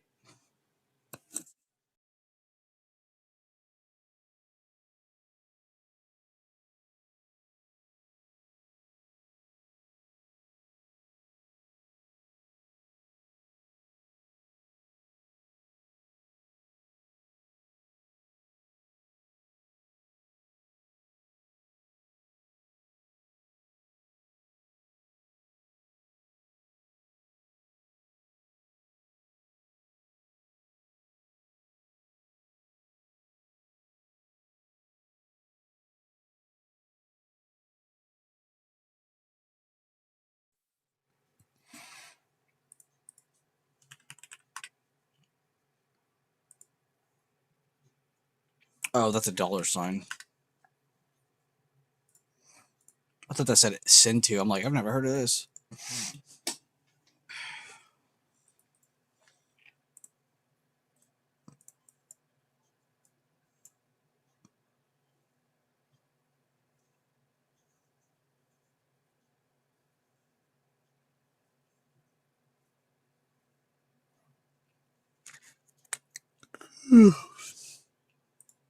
Oh no, I yawned. GG.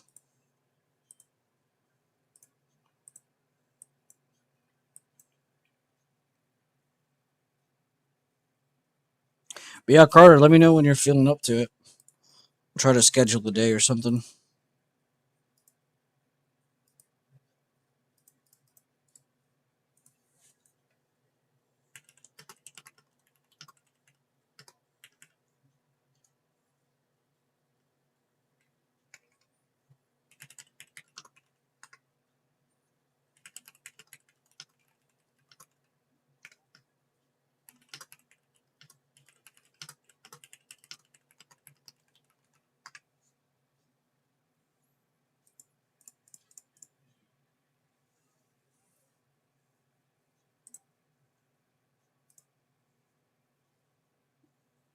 Bird? I know the bird is the word. Bird, bird, bird, bird, bird, bird. Bird, bird, bird is the word.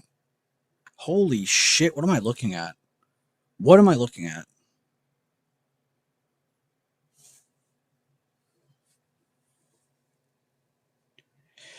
Yeah, people complaining about the dumbest shit. You got something like this popping 500%, nobody knows about it.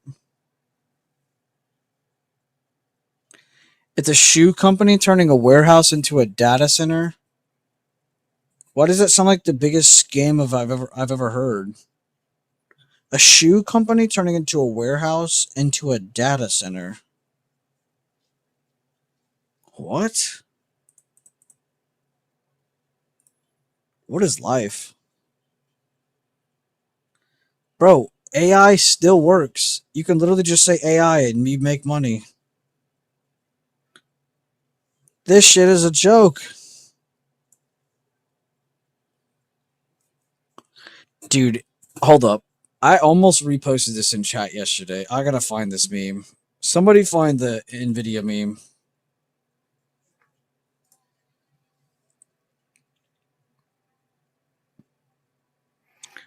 I never go on my Instagram.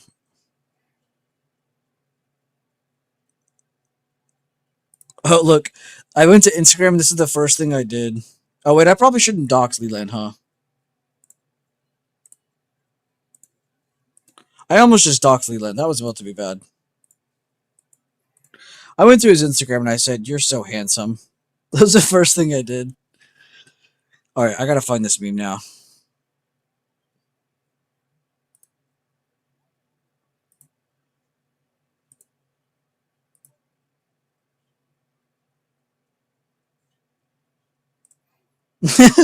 God, there's actually so many good AI memes that Sinful made.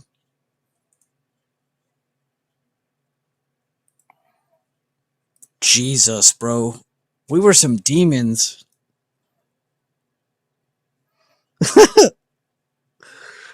Now my stream's gonna get flagged for showing this.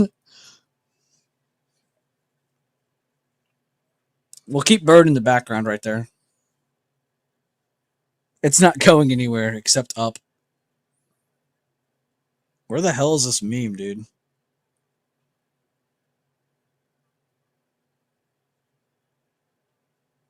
It's like, have you tried saying AI in your earnings call? And it's like an NVIDIA meme, but I don't remember what meme template it was.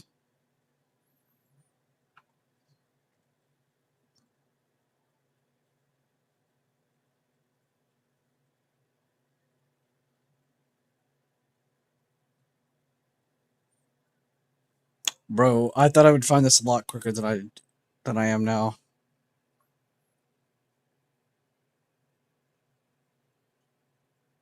God damn. Bro, where is the NVIDIA meme? It can't be this far back.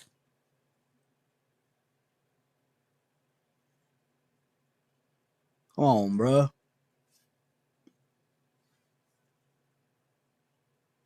This is definitely my favorite one I've ever made. I can gladly say I actually thought of this on my own. So good.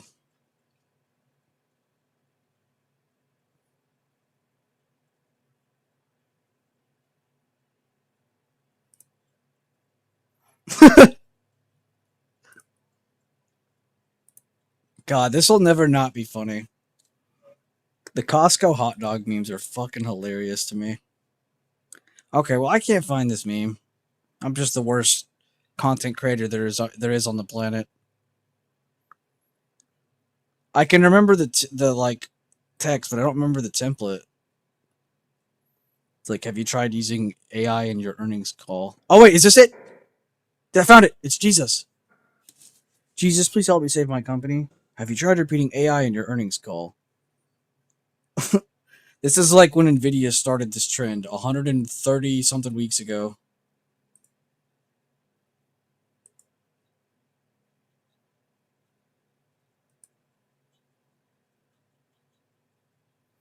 Ladies, if your man is constantly on his phone, is nervous all the time, is often easily triggered, has too much stress, has insomnia, mood swings, and has X on his phone, he's not cheating. He's in crypto. Oh, wait, you can't just copy pictures from Instagram. I forgot. Oh, here's the other AI meme. This one's pretty good. Using AI to improve my work productivity. Me using AI to make this meme.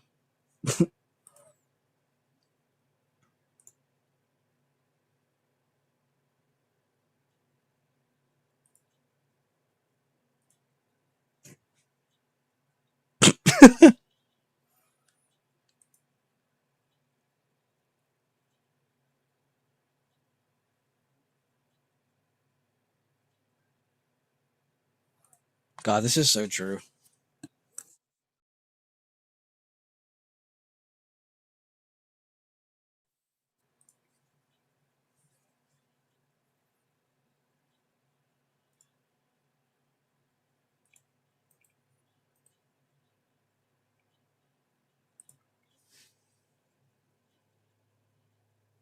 How do you do, fellow kids?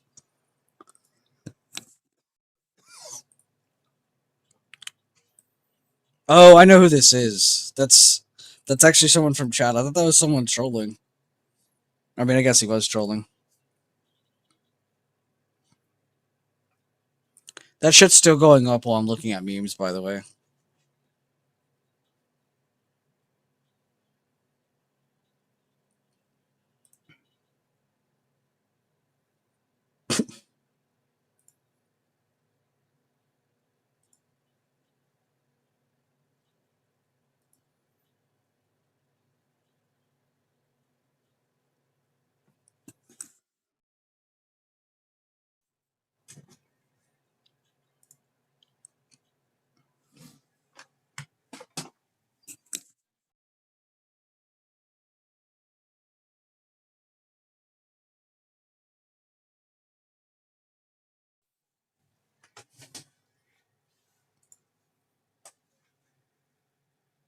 All right, enough of that.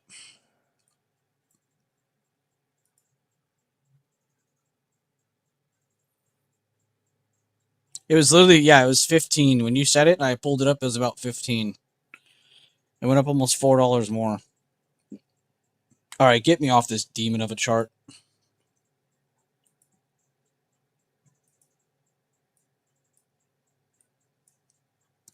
I can't believe I have to actually do this, but we actually have to draw forward targets now above all-time high.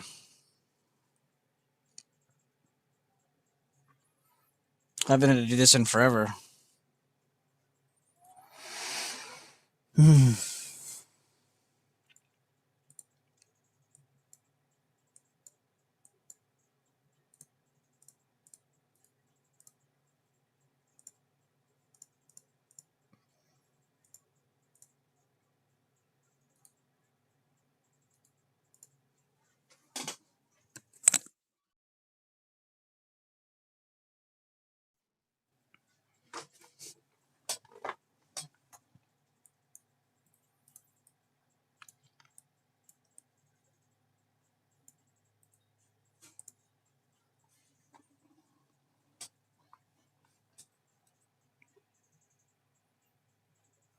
I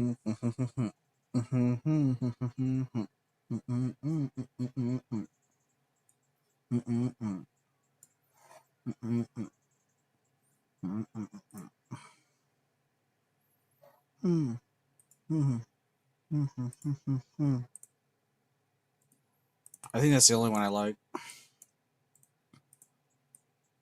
What is up with my time axis? Shit's fucking all out of whack. So I was trying to think for a second because I was thinking, should I draw it from here? Because normally you go from the latest move. But then I was like, wait, we don't have to do that. We have an all-time high. So I just went from the last moves, like high or low, to the high. And then it stopped. And it kind of chilled. We never went higher than that ever again. So these could be seen as like forward targets. I actually kind of like how spaced out that is too. Now, I also don't blame anyone who goes off the psychological method either, where you mark every like $5 and $10 mark. That low key isn't that bad either. I've even done the thing where I mark both and you could like combine them like little zones. You'll probably see me do this a few times in the past, where it's like a bunch of weird ass looking zones like this everywhere. They're just hypothetical areas that price should go to. Overall, though, I do just like that fib extension on its own, though. It's not hard to pay attention to psychological whole numbers. Yeah, I guess that's pretty good. Oh, I can delete this finally. I don't know why that was still up, but that was from this. And we fucking blasted through it. I was like, yeah, we'll probably go to the high of this gap, maybe 691. Bro, we went to 694 that day. That's insane. I planned for like this. I did not plan for the second half of yesterday. I think I even said in the beginning of the stream, I was like, if it goes higher than that, I'll be impressed. Like I don't even know what I would say. But yeah, I like this. And honestly, we don't need this level. I was just leaving it because it was kind of nice having a further level down here, because it is almost at the 50% as well of that area. Oh, I can fix my fib now.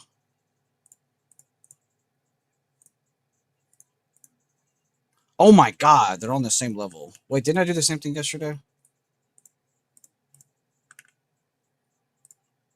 Yeah, I did. That's the thing I was freaking about yesterday. Oh, I didn't clip that. Bro, who was here for that?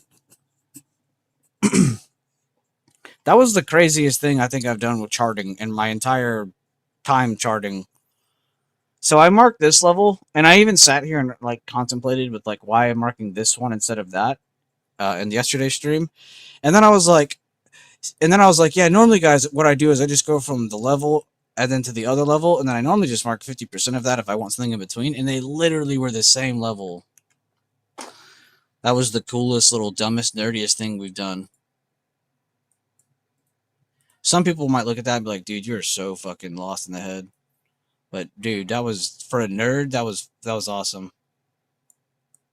If that is what I'm labeled as. But that was awesome. It's like when you peel off like the plastic of like a new like phone or, you know, whatever the fuck. Just it felt so good.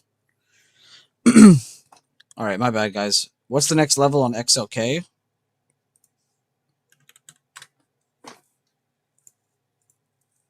$150, $123.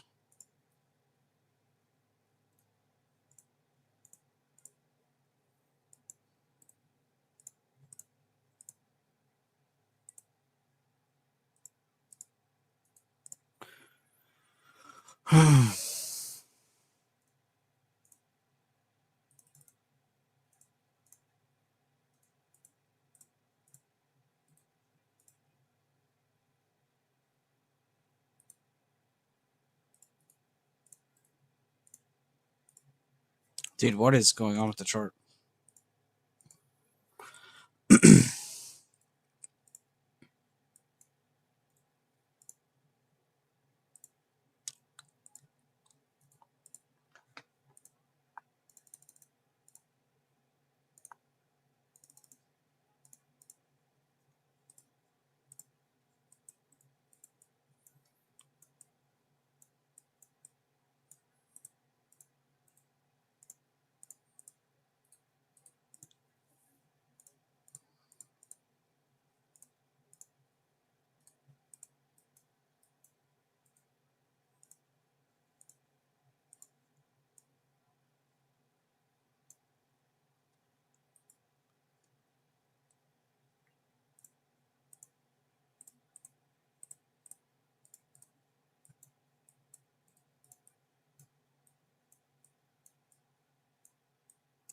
This chart's fucking crazy, dude.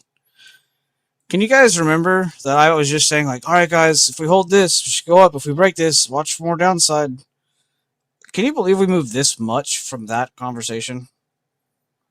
I said targeting 144s. The next day, I was like, yeah, 147s are possible. At this point, I'm like, how the hell are we still doing this? It really is just the run up before news, because we have no news on the Iran situation. We're just all waiting for more, is basically the latest news. Waiting for them to actually set up a venue and location for the meeting, which they have yet to do so. Yet they'll make it seem to the market like they're about to have the meeting. So still waiting on that. Banks earnings season started, which kicks off earnings season in general. You can probably see it over here on my watch. There's all these blue icons. Yeah, there's a lot of earnings coming up on all the big boys. So it's another news event that people can look forward to and push the expectations of the market up, which is why you're getting movement up now. Which, again, remind yourself, you're not trading April 15th, 2026. We're trading 7, 8, 9 months in advance from right now. This is a forward-looking indicator, the stock market. This is not trading for April 15th. You need to remember that. Write that down if you need to. But this is not trading for April 15th. This is for the future. This is a forward-looking indicator. So, of course, you're going to see news events drive the market up. And then when news events happen, drive the market down. More times than not. It's not every time it's like that, but very more major market events. So that's why that works like that. At least from a fundamental point of view. I'm sure you can come up with all kinds of technical reasons it does that. But just for a quick, simple explanation, there you go. All right, I need to repost this for Sector's channel, Rigney.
She's updating SPX, IWM, the sectors chart. All right, UPS, what you doing? You son of a gun.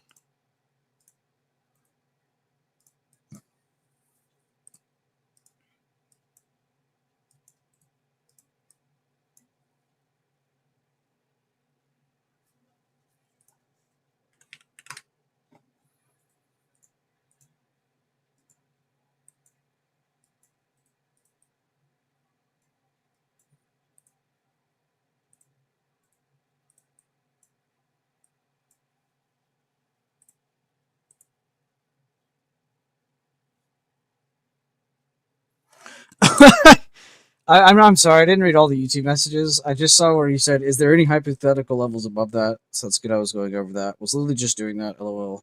But then I read A say 697.85. You little asshole. Technically, he's not wrong.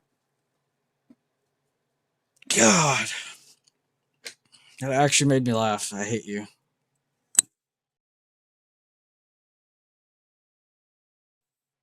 And yeah, what K Deet said. K Deet. I said that right. It just sounded wrong. Leave a like on stream. Low key, I don't know what y'all did to the channel, but y'all got a lot of new people to the channel. I had like new comments and all kinds of shit. I mean, if they don't join chat, I don't care. It's just it's cool. You see like a new name, checking out your content, checking out your stuff. I feel like too, a lot of the people that have joined chat, like a lot of the newcomers, it's been like perfect. Like it's not like we get like a bunch of people and you have to filter through them. We've been getting like one or two super quality people, and then like a couple weeks go by, and you like another one or two super quality trader or whatever.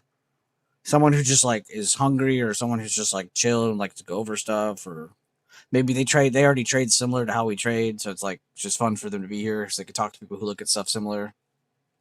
Whatever the case may be, we have been getting a lot of really cool people in here. Shout out to the new BB guys.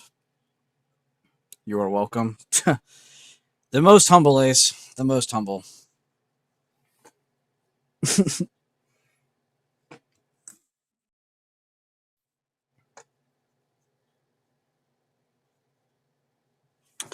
Also, I did want to visit the other charts that I didn't swing trade, but that I was super bullish on. This hit target the very next day, and it's over it again today. That actually would have been a. I can't believe I didn't type it out. I mean, I did. I typed it out, and I didn't send it. And this was the other one. It seems to be doing fine. Low key, we would have cut this though if it breaks 50% of this. Oh, I gotta edit that. Let's fix that now. Oh, it's around the low of day. That would have been tough. Oh yeah, that would have been really tough to hold. What the hell? It didn't break the thing that needs to hold, but like Jesus. And that's the problem with like getting into a bullish engulfing or a larger green candle is because the downside is so wide. But technically this was never bearish. It never broke to 50%. But you only have to deal with that problem because you have such a large upside day the previous day. I think that's what stopped me from entering that one. And then I don't know what stopped me from entering Visa, but fuck, this would have been good. I kind of want to look at the contract now. I'm going to do it. I just want to see what it went to. Oh my god. All right, maybe I shouldn't have looked. Let's go back to let's go back to something else. I think I'm just like envious of looking at my results like that because I know how good we can be. I'm not trying to come off as cocky, but like I know how insane our swings can be. But when I say that, I mean like how consistently accurate they are. Like when we lose, it's like, all right, bet we'll get the next one. Like you almost have that confidence because you know how good the swings have been. But fuck, dude. Imagine I'd called out Visa though. I don't know if I would have gotten into UPS swings though if I had done this, which it didn't seem like it wouldn't have mattered. That would have outpaced it anyway.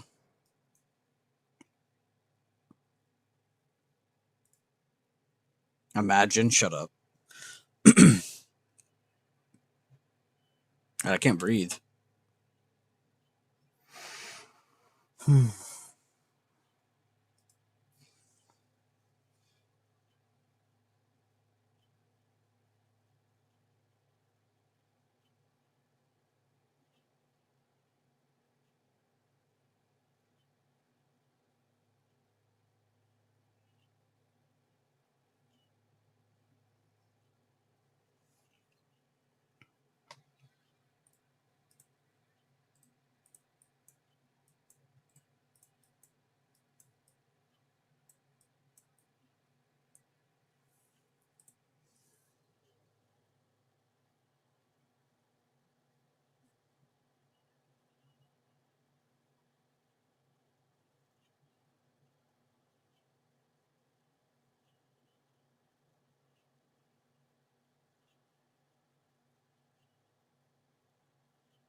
It is the end of the first phase of the day, 7 minutes ago.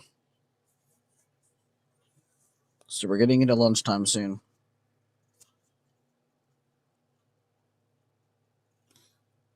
I feel like I did a good job of like posting a lot of shit today.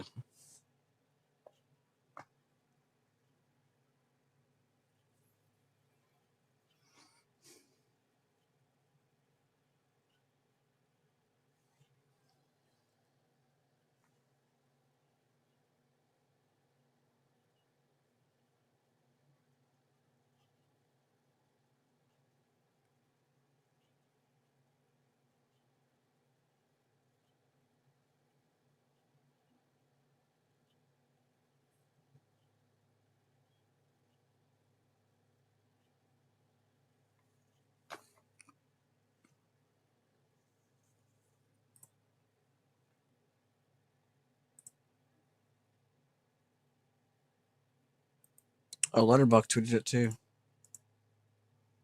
Spy at supply of all-time high. Every time I read it or say it.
Dude, Bird went to 24.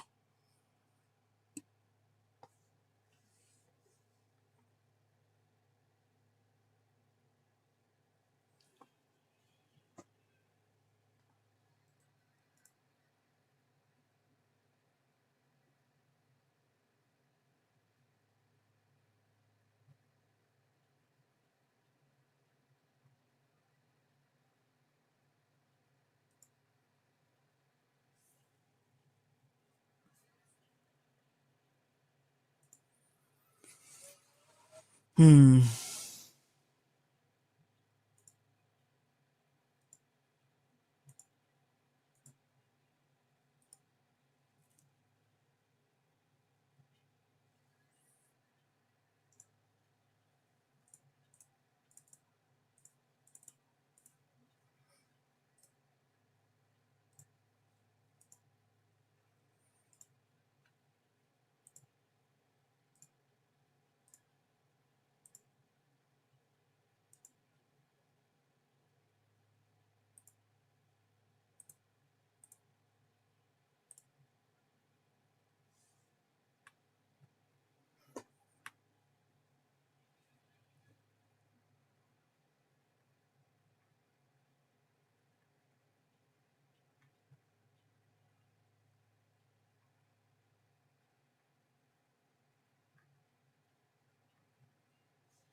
Mm, mm, mm, mm, mm, mm,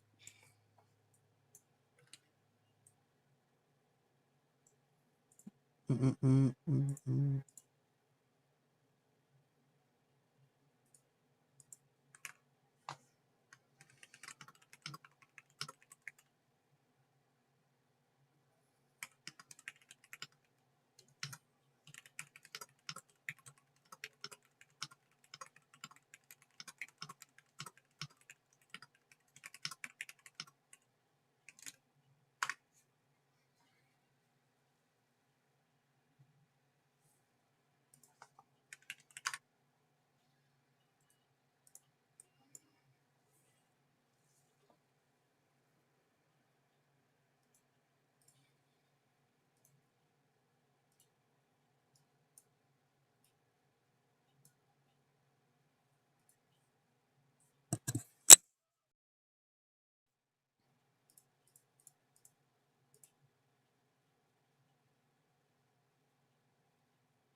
And yeah, I'm just kind of going through things. I'm just reading stuff from chat and going through different things on here. If you guys have anything, feel free to throw it out or ask or whatever. I'll probably be live till 11 today, so another 20 minutes or so. Plus, we did really good this week. A lot of movement, a lot of clear direction from clear levels, a lot of breakdowns. I'm gonna sell missiles to countries and then tell people missiles are bad. Dude, that's like double profits. You're like Iron Man.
Why didn't you tell us swing calls from Monday's low and hold were better from 330 lows? I mean, it's actually funny because if anybody's actually reading my post in chat, I know you're just trolling me, but just to kind of show it off, I've actually been telling everybody that the market is going to keep going up. I've just been saying be mindful of the news coming out soon. And I've been using XOK to double confirm my analysis, just for anybody. Talked about getting to this was kind of crazy. Closing over it and holding it would be even crazier. That was back at 678. We're at 698 almost. Just saying. I also post non-biased news. Pretty cool. I don't really care about either side, so if that's something you're going to get butthurt about, you're not going to hear it from me.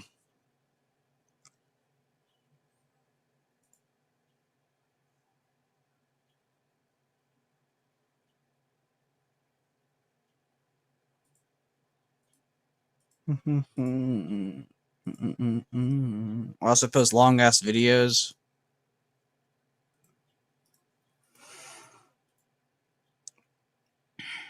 Yeah, this is what was crazy. Like, I knew we were going to go up, but it was like, I never thought we'd go up that high that quick. And then when we got there, it was like, damn, we have news soon. And then the news did absolutely nothing. And it held. So I was like, all right, well, we're probably going to go up. I mean, the only thing that could stop this is if they were like, just kidding, guys, we're definitely going full out war again. Then you would see a short term pullback.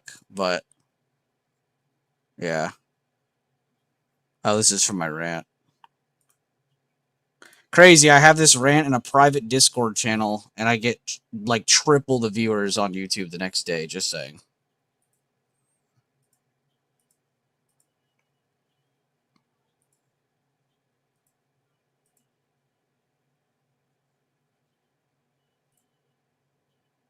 This is back at 658. This is $40 down.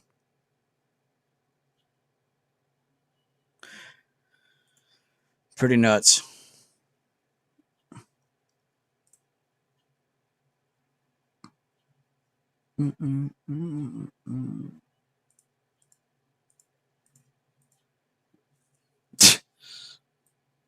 It's the target if this continues. Brother, we're $40 up. But look, I'm like talking about going up down here. Like, everybody's like, I don't know. I don't like to be the guy that's like, look how correct I am. Because, like, what does that prove? Look, guys, I was correct this one time. So I don't know. I don't want to, like, act like that. And then people be like, oh my God, I want to sign up because you were right. And you showed me you were right in your own private server. It's like, okay. So I don't want to talk like that. It's just cringe, too. Nobody wants to hear that shit. I don't want to hear that shit. I like to hear people in my chat being successful and stuff, but like, brother, I don't need to hear your whole life story, you know? We don't need to overhype this. Like, let's keep it going. Let's not get too egotistical before we lose ourselves. It's literally the first step to getting lost in the sauce.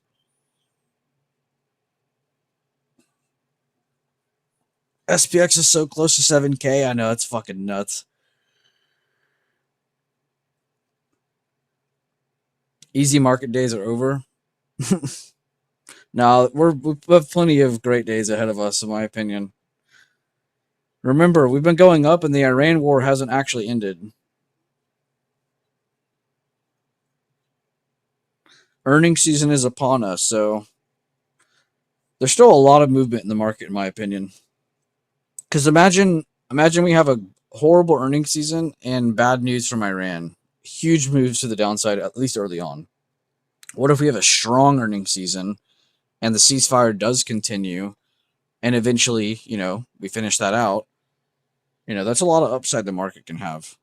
But I think people think the opposite, though. They think we're going to keep going up, and then when the news comes out, we're going to keep going up. No, when the news comes out that the war has ended, we will go down for a couple days, at least. You'll have a downside event happen after that. Then it'll bounce back up and retain and consolidate and go back up. Whether that takes a week, 2 weeks, 3 weeks. But yeah, we'll see though. So it's just cool because you have two really big news events that could really change things. Not just earnings season, but of course, the obvious, Iran. So we'll see.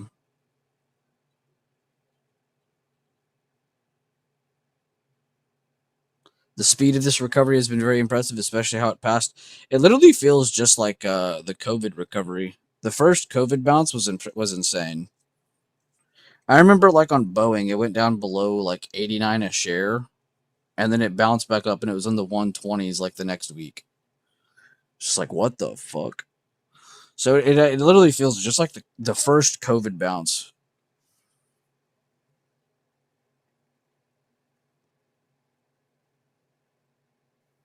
That first bounce is insane. That first bounce had everybody going from the biggest bear to, oh wait, shit, maybe this does go back up. Just because it was so quick. And then we grinded up for a while because they didn't want to make it too obvious. So of course it was a combination of red green as it just grinded back up.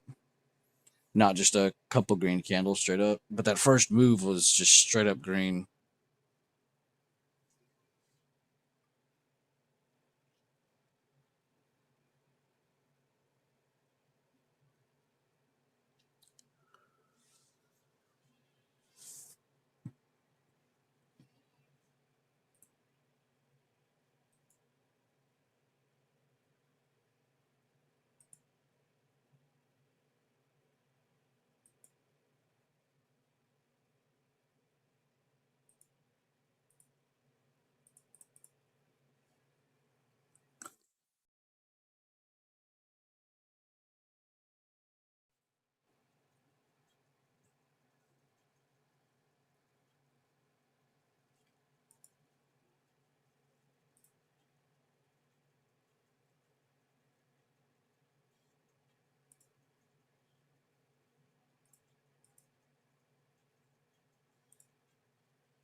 Remember, guys, SPY is at all-time high supply. At the same time, XOK is bumping into their really big time frame resistance. Banks are consolidating. Comms consolidating in a bullish fashion, of course. Discretionary did just pop up more. You have that Tesla pump sending that chart up higher. Healthcare on the downturn state, and then, of course, the obvious staples and energy down on the day as well. That's a good look into the sectors on SPY. I should stop saying sectors of SPY. Just start saying sectors of the market, because I don't want people thinking it is just SPY, but it does connect to everything. You just need to understand that this is not as tech heavy weighted, or this is not as staples weighted, or it's mainly tech and discretionary and a couple other sectors, but it's not just tech, like as we talked about yesterday.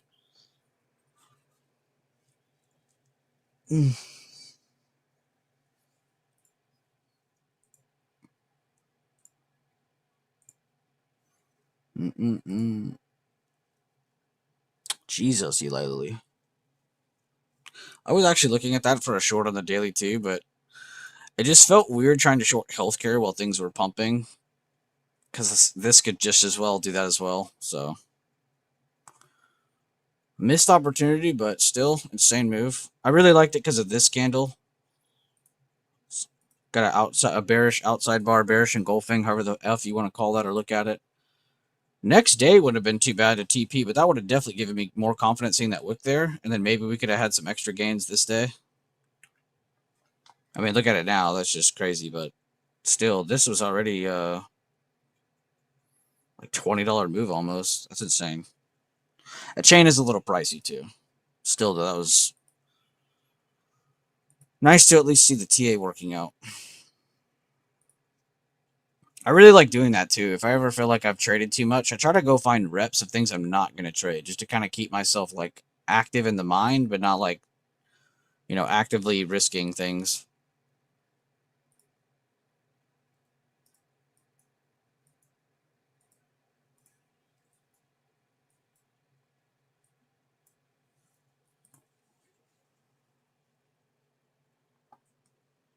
Again, thank you guys for being here and all the likes and stuff. And thank you, Rigney, again for the gifted membership. Very cool of him to gift 5. If you guys got access to that, definitely go check those videos out. I do upload a lot on there. But thank you guys again, seriously. Right now, we're kind of watching SPY chill out now that it's at all-time high supply. And a lot of sectors are also cooling off. We had a little bit of excitement there at the end because of Tesla pushing XLY. But overall, most of the sectors have cooled off. I would say cooled off instead of pulling back, because we really haven't seen them pull back super heavy. They really are just kind of chilling out on the top of their moves.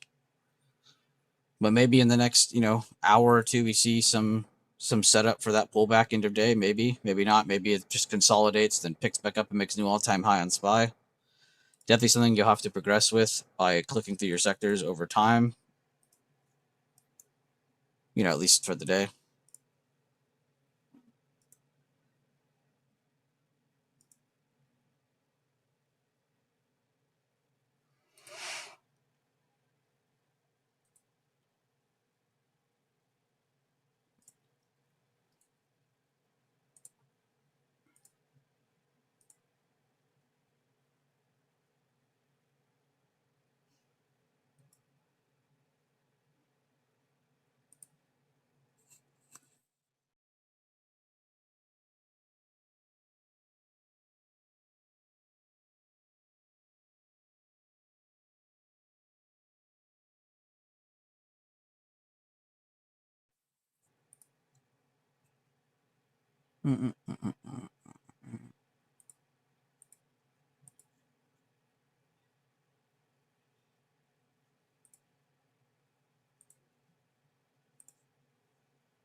IW actually red for the day while mags are very green.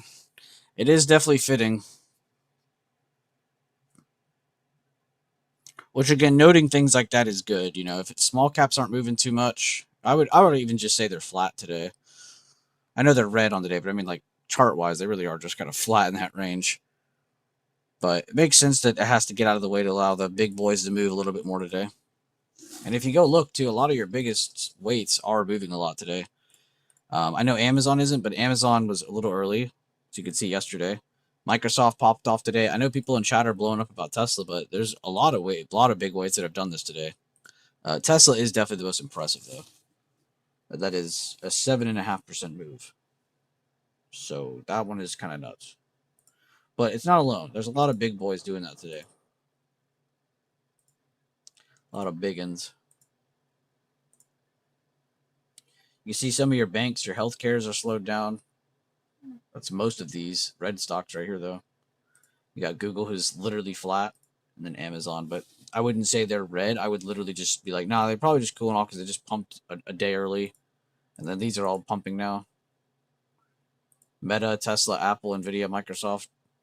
Even Avgo is doing really well today. The Mag 7 ETF is up 2.2% today. I believe it. You also have healthcare down like crazy today. Staples are red, but that makes sense. And energy's red, which also makes sense. But I wouldn't even say they're red. I would say they're flat too. Flat from the red move that they just recently had.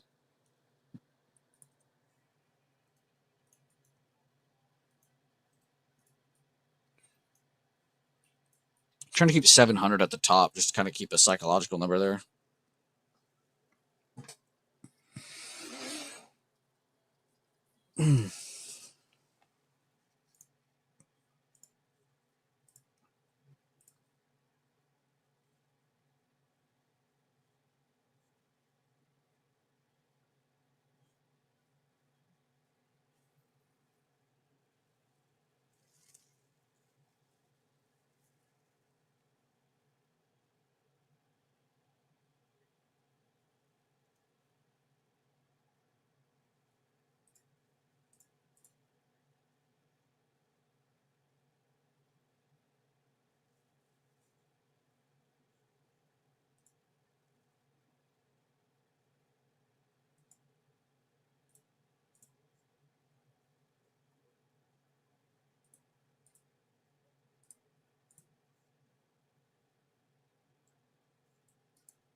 Whoa.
2 IPOs. What we got? What we got? I actually meant to send one to you the other day, but I forgot the name.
Dude, I'm so pissed right now. I think my dog has fucking something wrong with her. I have to take her to the doctor at 3. Fuck, I'm so annoyed.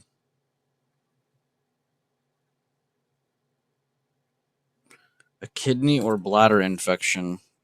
Yeah, that's fucked.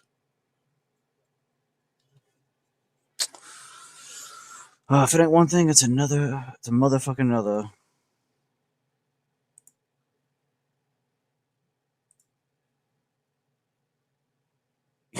Yo, Rigny's gifted subs are coming in at a perfect time. Oh, Rigny's still here. I should have said that. Wait, that second one sounds funny. PSUS. Of course, it's Pershing Square. Isn't that what's his name's company? Ackerman.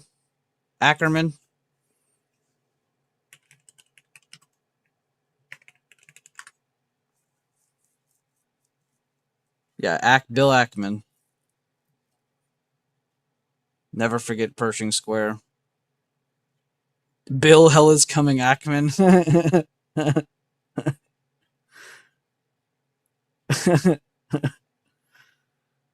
She possibly has an infection, SF, but we have to take her to the doctor and see. I'm gonna do that today. Remember his legendary bro. Bill Ackman has some great moments and he has some bad moments, but his great moments definitely are outweighing.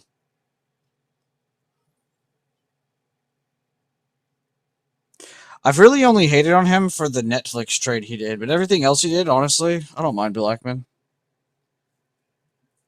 There's worse out there.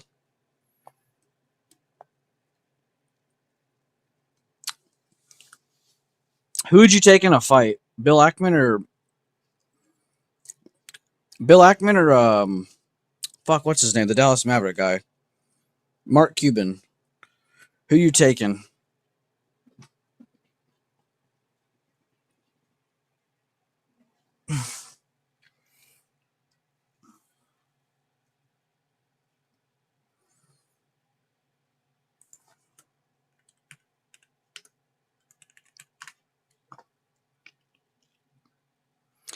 The Elmet Group is a leading U.S.-based manufacturer of engineered tungsten and I don't know how to read that second word, components and high-power microwave systems.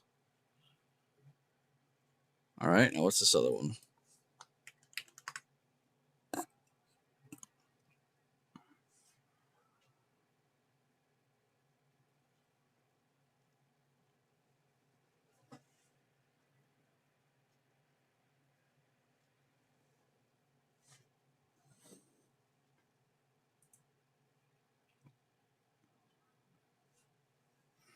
Investors will receive 1 share of Pershing Square PSI for every 5 PSUS shares purchased.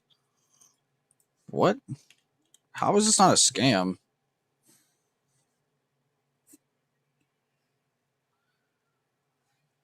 What is the point of this? Their goal is to raise up 10 billion, including 2.8 billion private placement.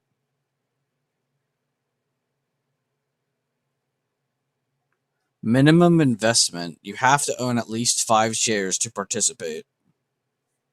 Objective, long-term capital appreciation. Why would I want a share of something that's at a high?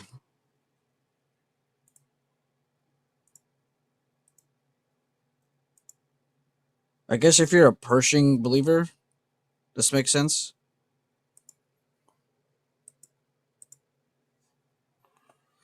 That one's a little weird.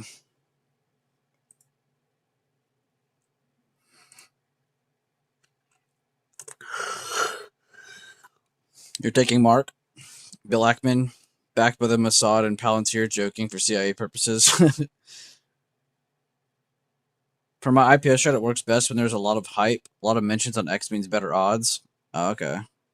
Have either of those picked up on social media? No way nobody's not looking at that Pershing one, though, right? I feel like that's got to be the popular one.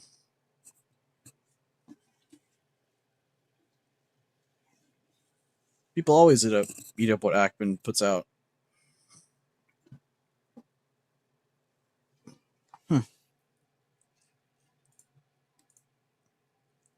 I also am confused by why this is the company that you get 1 share of. This is the semiconductor ETF for them, for Invesco. So what?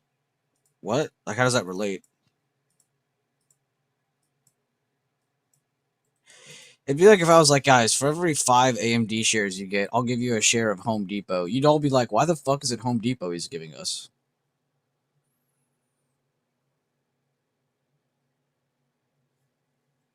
I don't know. That one's weird. It is kind of cool that that's like the Pershing Square one, though.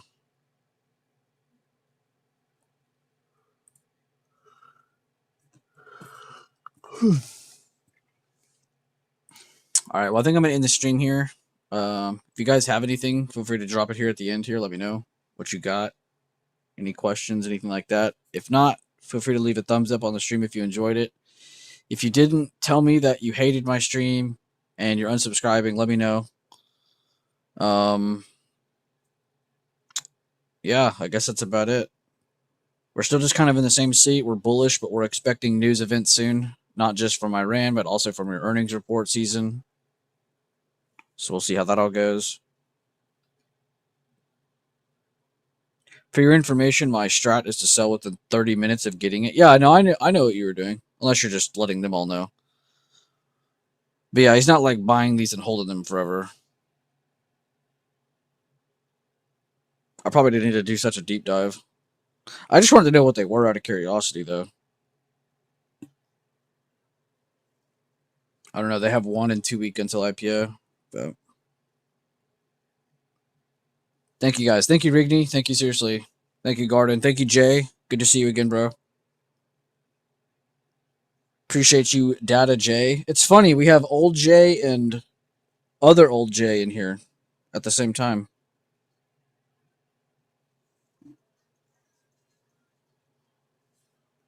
All right, guys. I'll see you later on. Love you. I'll let you know if I'm going live tomorrow or not. Y'all know me. I'm going to post charts regardless of whatever happens tomorrow. I'm going to be posting updates tonight or in the morning, so I'll let y'all know. I'll see you later, though. Thank you, guys. Love you all. Thank you for the likes. Thank you for the subs. Thank you for the gifted subs, Rigney.